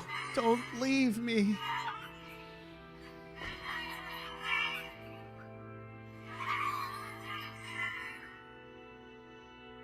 Wow. Mom, why? Huh?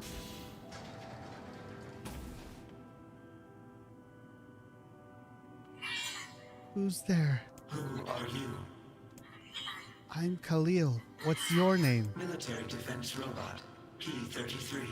You are an intruder. You must be eliminated. Error.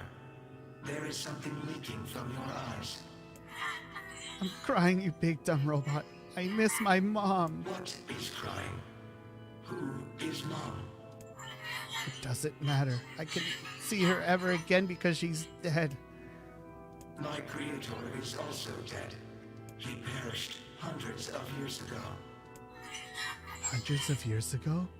Really? 874 years, 10 months, 14 days, 4 hours, and 43 minutes. 44 minutes. Aren't you lonely? I am incapable of being lonely, or missing others, or crying. I'm crying because I don't want to die. You will die. If the humans catch me, they're gonna kill me. Why will they kill you?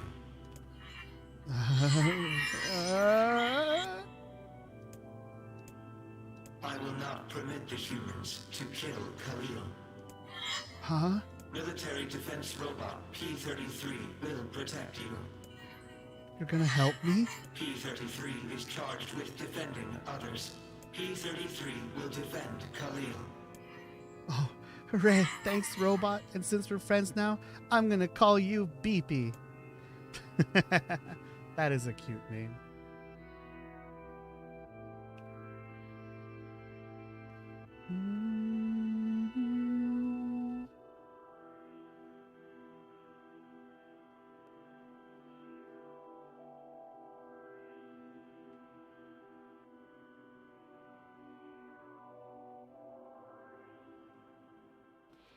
Man, there's gotta be tons of machinery here. Yeah, Okay, but this I don't one we how know. much we can We've actually seen this use. before. Oh, wow. Check this out. It looks brand new. Hey, be careful, all right? This place is dangerous. I'll be fine. Oh no! Huh? Look out! Huh?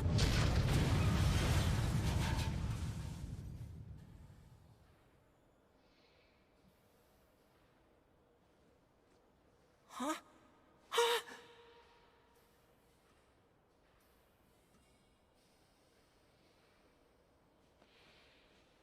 Jacob? Oh God, this can't be happening. Jacob! Jacob! Yuri Lowenthal, no. Is that supposed to imply like you ripped his arm off?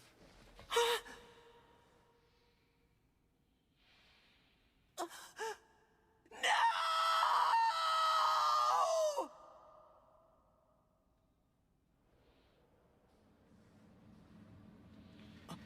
And there's the robot. Oh, P-33. So that is the same robot from the other flashback with the Shade.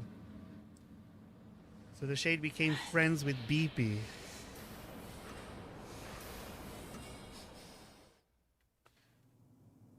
Oh, I see. Wow, that was scary. The noise of the intruders caused the structure to fail.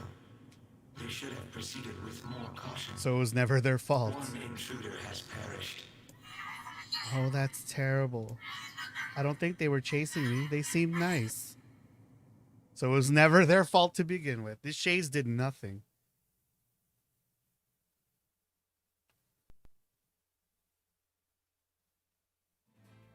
The junk heap. Perhaps we should speak to the brothers. They might know something about this. Oh yeah, because that was years ago, right? So he's older now. Oh, hey there. It's been a while. You're the little one, aren't you? How fares your... My brother's been dead for 4 years. Oh, I see. Please forgive the question. It's okay. I need to ask you something. What is it? You heard any rumors about the little ones? No, I haven't heard about it. All I want is to destroy robots. So Just angry. rip 'em up. Never mind then. See you later. Wait. Yes. I recently got my hands on a weapon. A very powerful weapon. I thought you might get some use out of it. Iron Will. Don't we already have this weapon? These things happen the second time around. This sword has seen better days. Yeah, it's pretty beat up. I mean, there's potential, but it's fairly powerless What right good now. fourth wall breaking. Can you repair it? I can repair anything with the proper materials. If you'll fix it, I'll get the parts. I'm so glad I decided not to throw this out. I'm gonna need some memory alloy. Only the real big enemies on the second basement level have them, so watch yourself. Also, here's the passcode to get down there. Use it on the elevator. You got it. Do I already have it? I'm gonna need only the... You got... By the... What can I help you with? Give me... I want to level 2 everything. I cannot level 2 everything. Ooh, what? Magic power? Damn, that increases by a lot. Damascus steel. Dragoon lance? I can increase this one. Sunrise.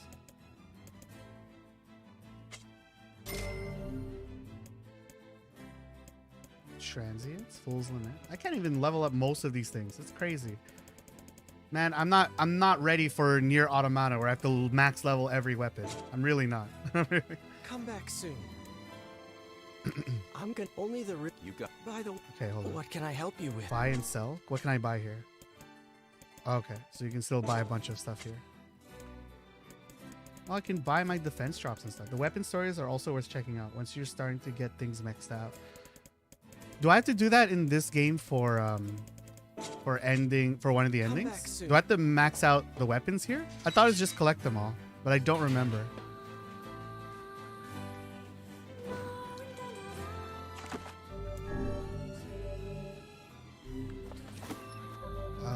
Let's see. Grimoire Weiss. How do I read a weapon story? Oh, right here. Smash, smash, smash. Sweat rolls down the faces of Scrabble men as they chip away at Ironstone, their chill sing echoing through the mine.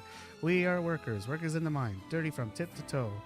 That again today we search for iron with all our might. Smash, smash, smash. Boom, boom, boom. The sound of women stomping on below the mill. The sound of iron being gathered in the scorched sands. We are workers, workers on the mill, workers who send wind. Today we stomp the bells again with all our might. Boom, boom, boom. I don't remember. You don't remember? It's okay. Which weapons are we missing? So we have one missing there. Are we just missing one? Or is this showing exactly... Is this showing exactly what we're missing? We're missing one of each? No. It's just more. Weapon collection 60%. Okay. So there's more than just the one. Got it. Give me this tail. Rip it off. Mouse tail.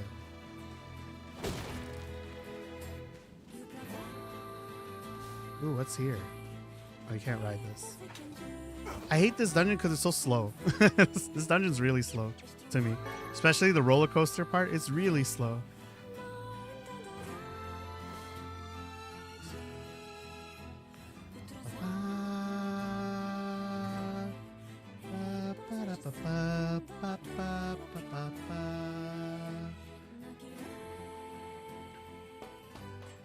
Okay, so we go to the basement It's a too. shame about the older lad.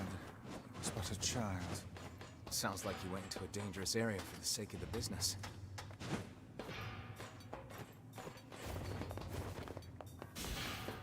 Does this go to basement 2? Let's find out. B2. There we go. So this one's just a fetch quest. There's no boss for this one yet because we have to level up this weapon.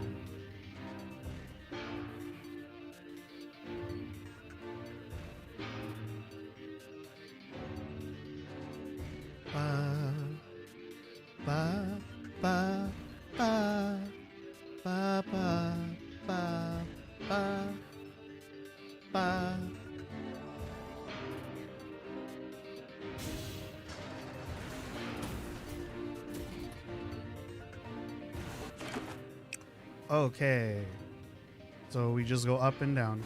The elder brother postponed his joy for the sake of his sister. Do you think he was ever truly happy?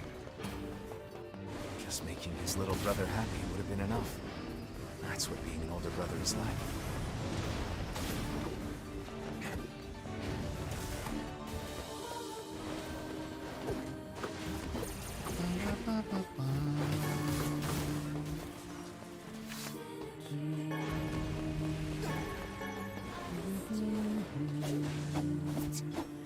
Please attack what's here. Please.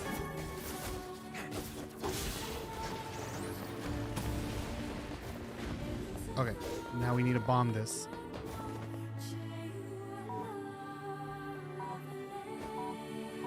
Will that reach? Please reach. Thank goodness. Let's start from the top.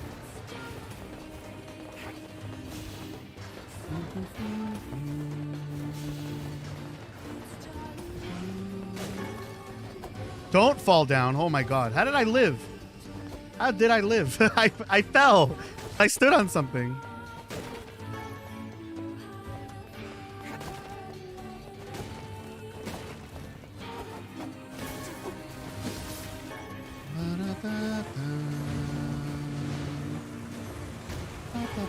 Ooh, Damascus skill. We need it to steal. I need that for one of my swords. Speaking of which, 4? Which one of them had 4? Sunrise. What else was 4? None? That's my strongest weapon here. It's this one. And then it is Fool's Lament. Okay. Something here? Why is it aiming this way? Oh, it's beyond the wall. Okay.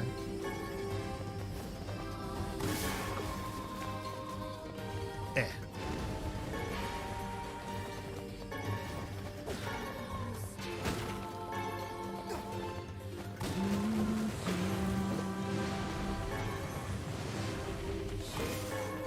Oh, one thing I want to do. Can I do that in options? I want to increase the sound effects. Systems, game sound effect volume. There you go. Save current settings, yes. I want to hear my satisfying hits, if possible. Oh no! Okay.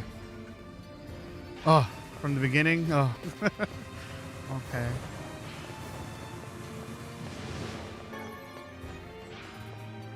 Ba ba ba ba ba ba ba ba.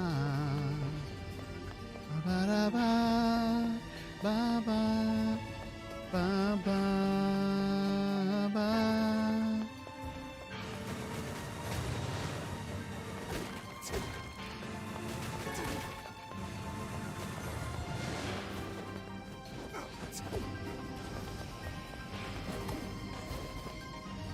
This way.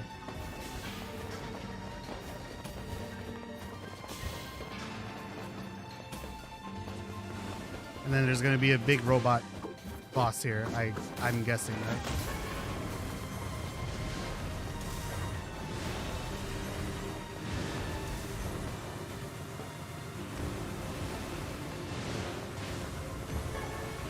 This whole stage feels like an auto-scroller. I guess that's why I don't like it.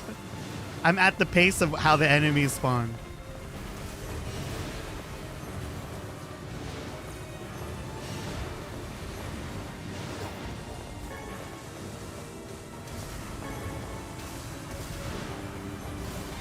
Ooh, we're leveled up.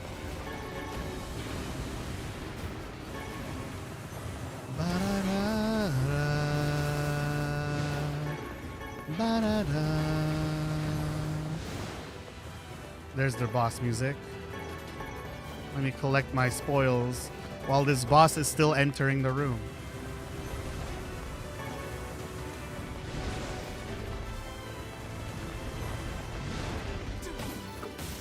That was easy. Memory alloy. So we need 2 more.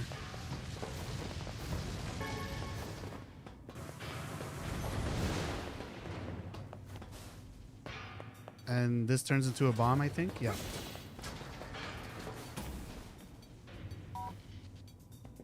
How far can you throw this? Yeah, Zelda game. Boom. I wonder if this stage like is supposed to represent Zelda.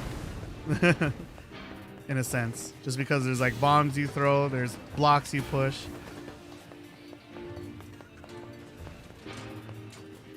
Oh god, we have to open that door.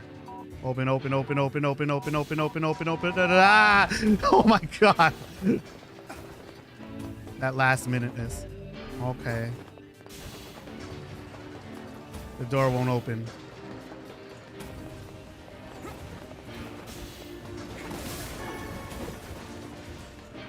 We're speed running here. Out of our way.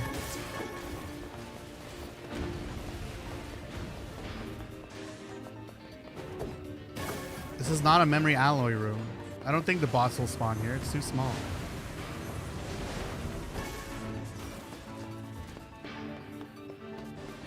So we should go to these bigger rooms.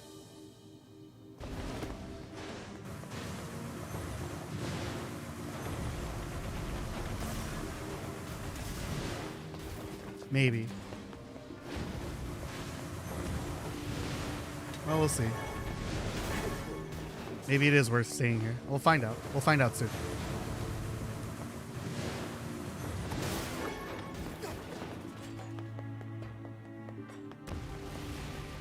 I guess that's it. Yeah, maybe the small rooms are not worth it.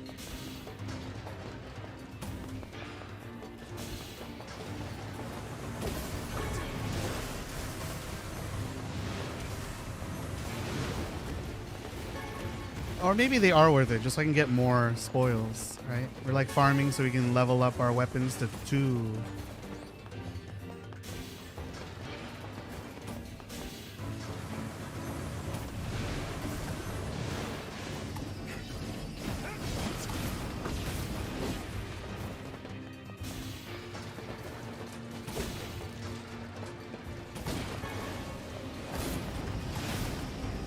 One stab will do it.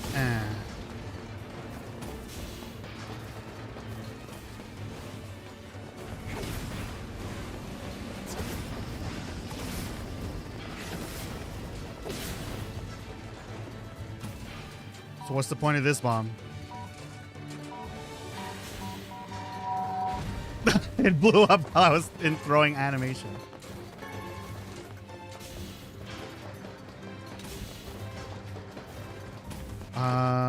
We don't have to go down. No, down goes to junk heap B2. Huh? Where does that go? Oh, but that's the rails. Ugh. I don't want to go there. We're going to B1. That's the rail part. That's the slow one that I don't need to do yet. Trying to maximize the amount of time in this area we're in. Because that goes to the boss room, but we can't not go to the boss room yet. Or rather, last time I played this stage, I did that, but the boss didn't spawn because we weren't supposed to be there yet. We got there too early.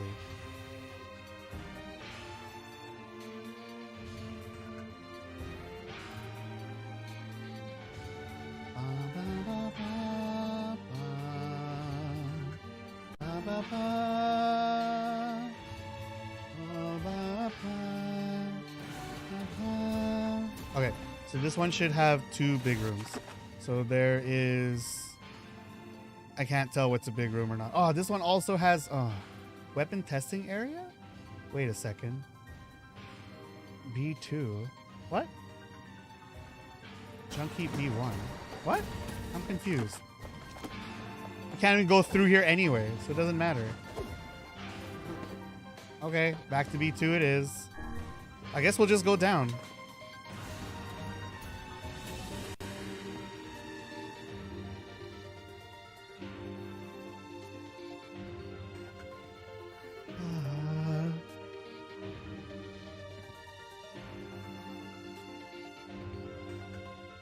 One of my friends is playing Needy Streamer. I wanted to watch it today because I wanted to see her react.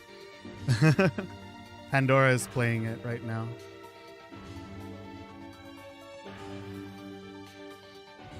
I know she's not the type to like anything that's uncomfortable or like horror games and whatnot. Not really horror. It's not. I know it's not a horror game, but like uncomfortableness in a Doki Doki kind of way. Where they talk about like topics that might be too real. I know she definitely doesn't like it. And she's playing the game. And I'm just like, does she know? Does she know that these games have topics she doesn't like? I need to know her reaction. Is the door open now? Ah.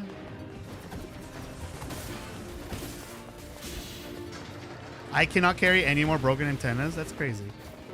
Crazy talk. This is not a real door. Let's ride the Mr. Bones Wild Ride, everybody.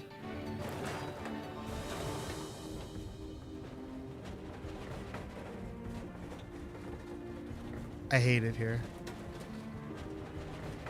The stage sucks. I think we go faster if we don't attack. If I hold this, does the train move slower? It feels like it does.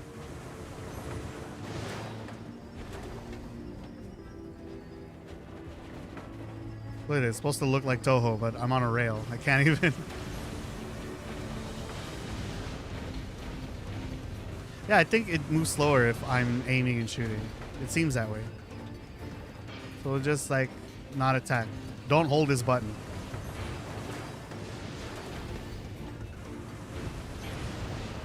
Only attack when necessary.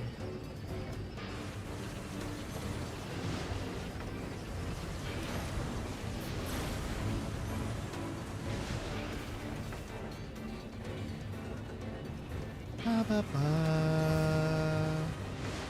Ba, ba, ba, ba. While we're here, if anyone's still lurking, is there anything from the Nintendo Direct that you're looking forward to? Everyone knows what I'm looking forward to. I did not shut up about it the whole night on Twitter. It's obvious. It's Xenoblade 3. I'm very much looking forward to other games too, like Kirby, Live Alive. I'm just wondering what most people want from that Direct. Most people who watch me, what do they want from that Direct?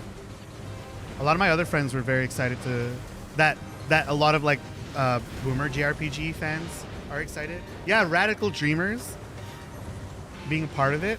Oh my god. Like as soon as I saw Radical Dreamers, I thought of so many people at the top of my head that are like that are eating super well.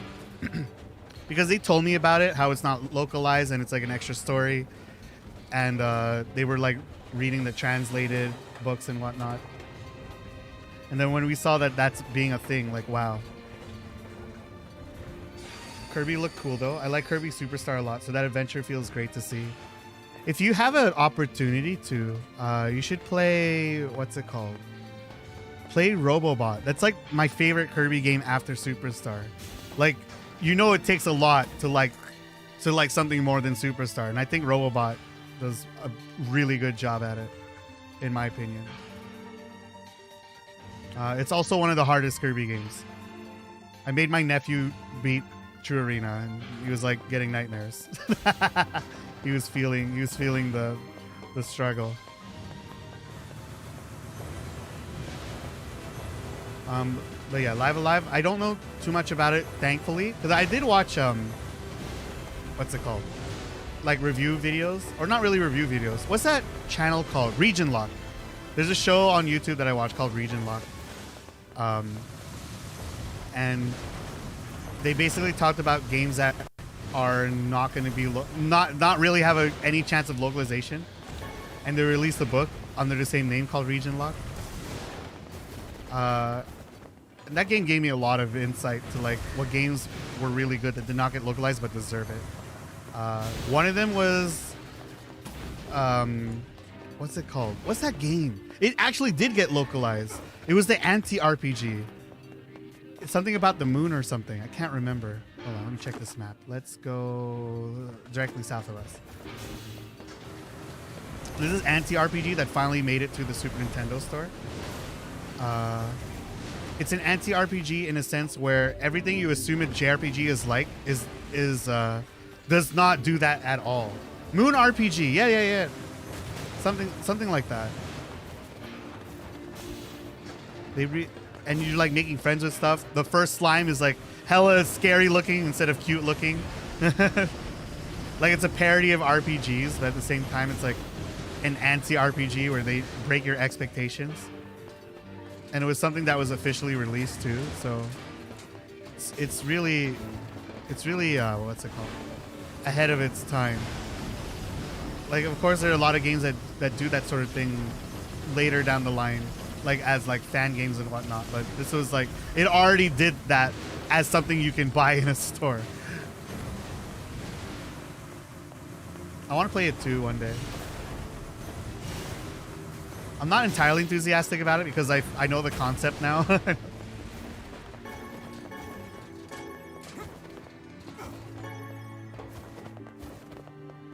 We want to go south. Oh, we want to break that door and then go south. Okay.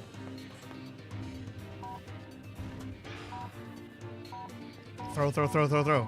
Boom.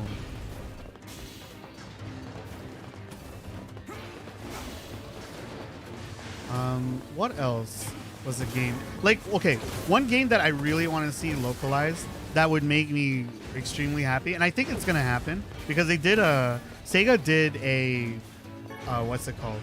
They did a poll recently specifically targeted to Yakuza fans or Ryuga Gotoku fans since the release of Like a Dragon or Yakuza 7, and they were asking fans if they wanted the Kenzan games, which was never released. It's basically what's it called? A side story game taking place in Edo period Japan, and you play as Kiryu and them, but it takes place in the past. So like it's still like the story of Ryuga Gotoku. It takes place in the past with all your favorite familiar characters. That never got localized. I don't know why. Well, actually, no, I do know why. Because Yakuza almost got canceled many, many times. That they thought bringing those games was not worth it. Ugh, Yakuza is so popular now, and it used to be canceled so many times. Can you believe that? That's crazy. That's a crazy thought. A very, very crazy thought. A very popular game now that used to be canceled because no one thought to play it at all before. It's a crazy thought.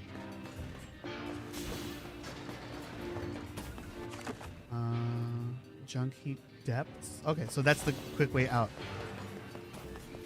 Since we don't have escape ropes or dig. There was a Hokuto no Ken game by them that I thought was hilarious. I want to play that on stream. I own it. And I forgot I own it. I gotta play that on stream. Oh, more fighting.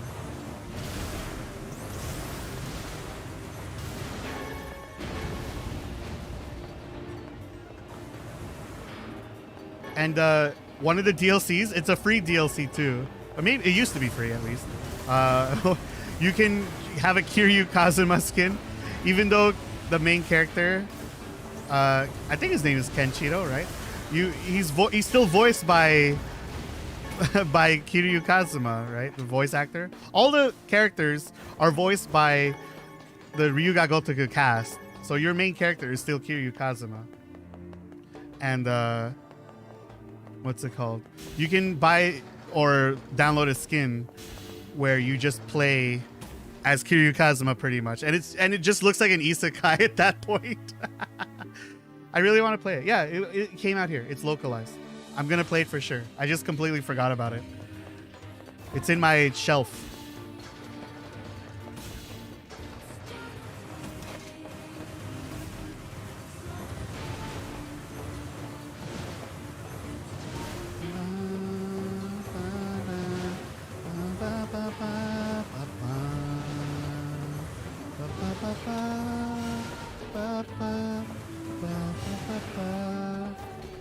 The items they drop when they're off screen, I guess I cannot collect them, right? Probably not. Yeah. Because that would be auto collect. But we are not auto collecting right now.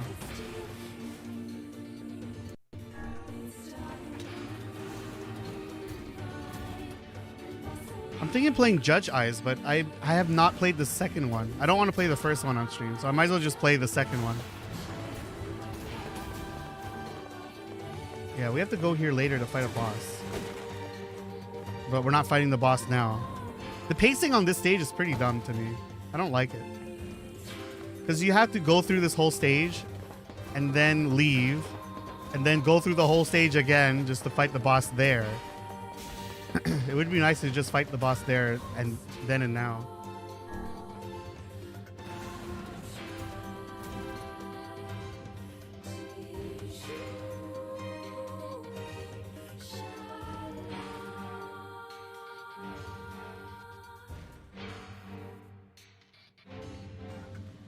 Oh.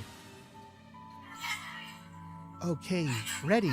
What's the ship? A large seagoing vessel that carries freight and passengers over bodies of water. Yay, you're so great, BP. You've learned so much. You have taught me much, Khalil.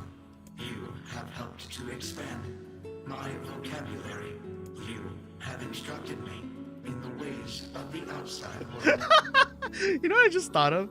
I just thought of like when guys say girls have done a lot for them. I just want to be like I love you because you have done so much for me. You have instructed me in the ways of the outside world and expanded my vocabulary. Well, there's a ton of stuff I don't know either. Maybe we should leave here and go explore the world. Because we are friends. That's right. Yay. It's going to be fun. Because I watched this movie called Belle in theaters. It's such a terrible movie, by the way. Is it worth a watch? I think it is. It's also very bad because it's so funny. It's so like, it's created by people that don't know how the internet works pretty much. And I think it's very educational of what not to do for writing a movie about the internet. The music's nice. The graphics are nice.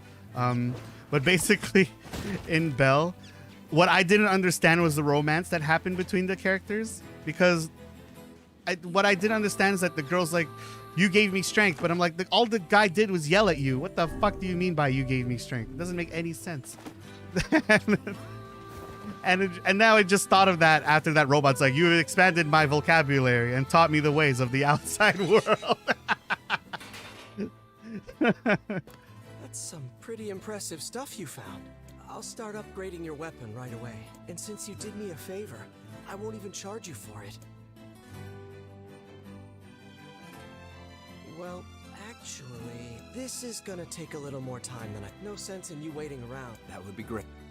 Okay, we have to, even though we can stay here for days. It appears we have some free time on our hands. Maybe Popol is very... Oh, yeah, we have to go to the village in order for that thing to be done, because we have to receive the letter.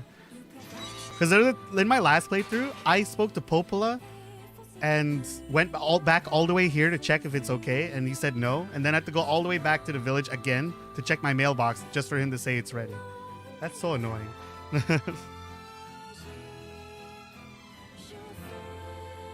Oh yeah, Vilnor, if you didn't know, in this game there's a new ending that you can achieve, and I never knew it existed until I read about it this morning. So I thought I was going to be done with ending B, but now I want to go for ending E.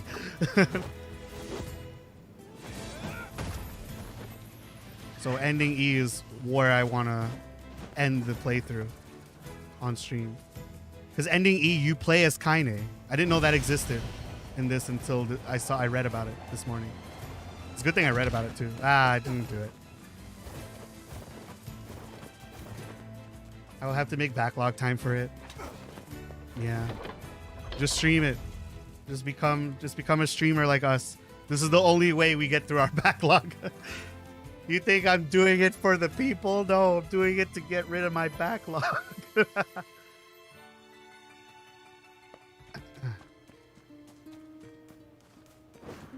But I always enjoy the fact that people are enjoying the games with me as we do it together. Always. It's really fun.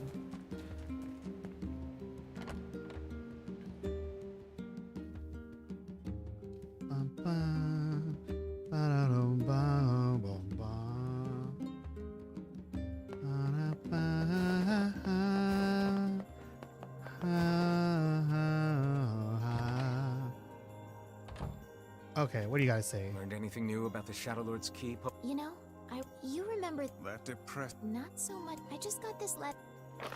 Oh, yeah. Sacrifice. That's right. So there's a letter that we got from the village in the canyon. They're saying we want to do many things with everyone. What are you... The area has been shut off from the world for years, and now they've not only opened trade routes. I agree. You're overthinking it. I won't get Yona back, but there are shades there. Well, if that's... Try speaking with the chief when you get there. Yeah, so that I remember this part. I'm thinking about, like, should I end the playthrough here and finish the second half of Route B next time? Because we're speeding through this really, really quickly. I thought I can do this today, but I'm hungry. Unless I eat food now, but that requires cooking, and I feel like my only choice for dinner is cooking. I have to cook something. Scary, huh? What a soul-crushing place. A soul-crushing place. Yeah, I might end the playthrough here for now. We spent a lot of time in that Gestalt mode too, and especially the reading part. And I think the next one, we got this. Actually, let me sell my shit first. I have too many things that I want to sell, especially those motor parts. And we'll save the game, and then we'll say our goodbyes.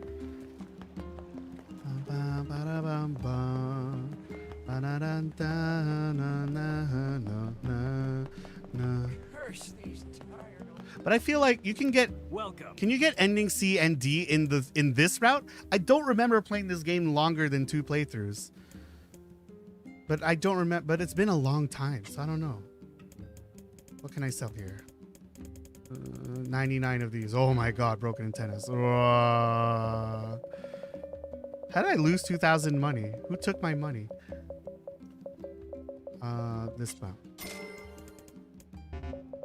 Let's sell 20 of these. Anyone like having a clean number amount when selling stuff?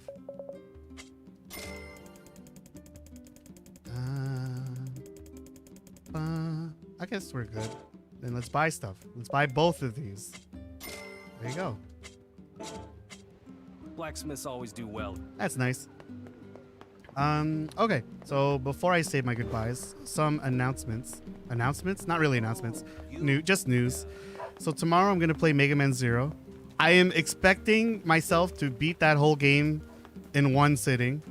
Tomorrow, in one sitting. I hope I can beat it in one sitting. I don't remember how hard it was, but everyone's telling me it's hella hard. But I don't remember it being that hard, so we'll see. Today's Thursday, right? Yeah. Esseph is going to stream tonight on Twitch. And she's going to be finishing or continuing Pokemon Red. I'll be there. I'm her mod after all. Modding is hard. All mods are gods. I don't know how you guys do it all the time. You guys are gods. All mods. Shoutouts to Vilnor and Nousagi for being the coolest mods that I know that are in front of me most of the time. What else? Oh yeah, we have a Discord. Let me get the Discord link. If you guys want to join, invite people. Copy. Here's our Discord. If you'd like to join, we are there. We watch Kamen Rider, Precure, and Power Rangers every Monday, hosted by Esseph. And I'm enjoying it, surprisingly. I thought I would not get into it, but it's it's really entertaining. And I was not expecting it, so it was really fun. And we just talk about random stuff there. I've been wanting to play Metal Gear Revengeance because of the memes that you guys keep posting in there. I know MM, Cramspill, and Nousagi keep posting stuff in there, so it's really funny. But yeah, join the Discord if you're interested. And we'll see you at the Esseph stream tonight, maybe. Let's say my goodbyes, shall we? All right. Let's scroll up as far as we can. Nousagi, thank you for coming. Sliver of Nope, thank you for coming. Vilnor, thank you for coming. Matcha Puff, gotcha. Thank you for coming. Alejandro, thank you for coming. Gospel EXE, thank you for coming. Well, let's see. Cramspill, thank you for coming. Yozora, thank you for stopping by. Mikari Melodies, thank you for coming. Matsu, thank you for coming. Judo JD, I think it was your first time here. Thank you for coming. And I think we got everyone, right? Except for the bot that might have appeared. They don't count. Thank you for taking care of that bot, Vilnor. Those bots are rising up, and we don't want them here anymore. Anyways, have a good night. Enjoy your dinners and good evenings the rest of your day. Don't forget to do your dailies in your favorite video game. See you next time, or see you later at the Esseph stream. Goodbye. I'm going to let this BGM play to the end before I end the stream. Goodbye.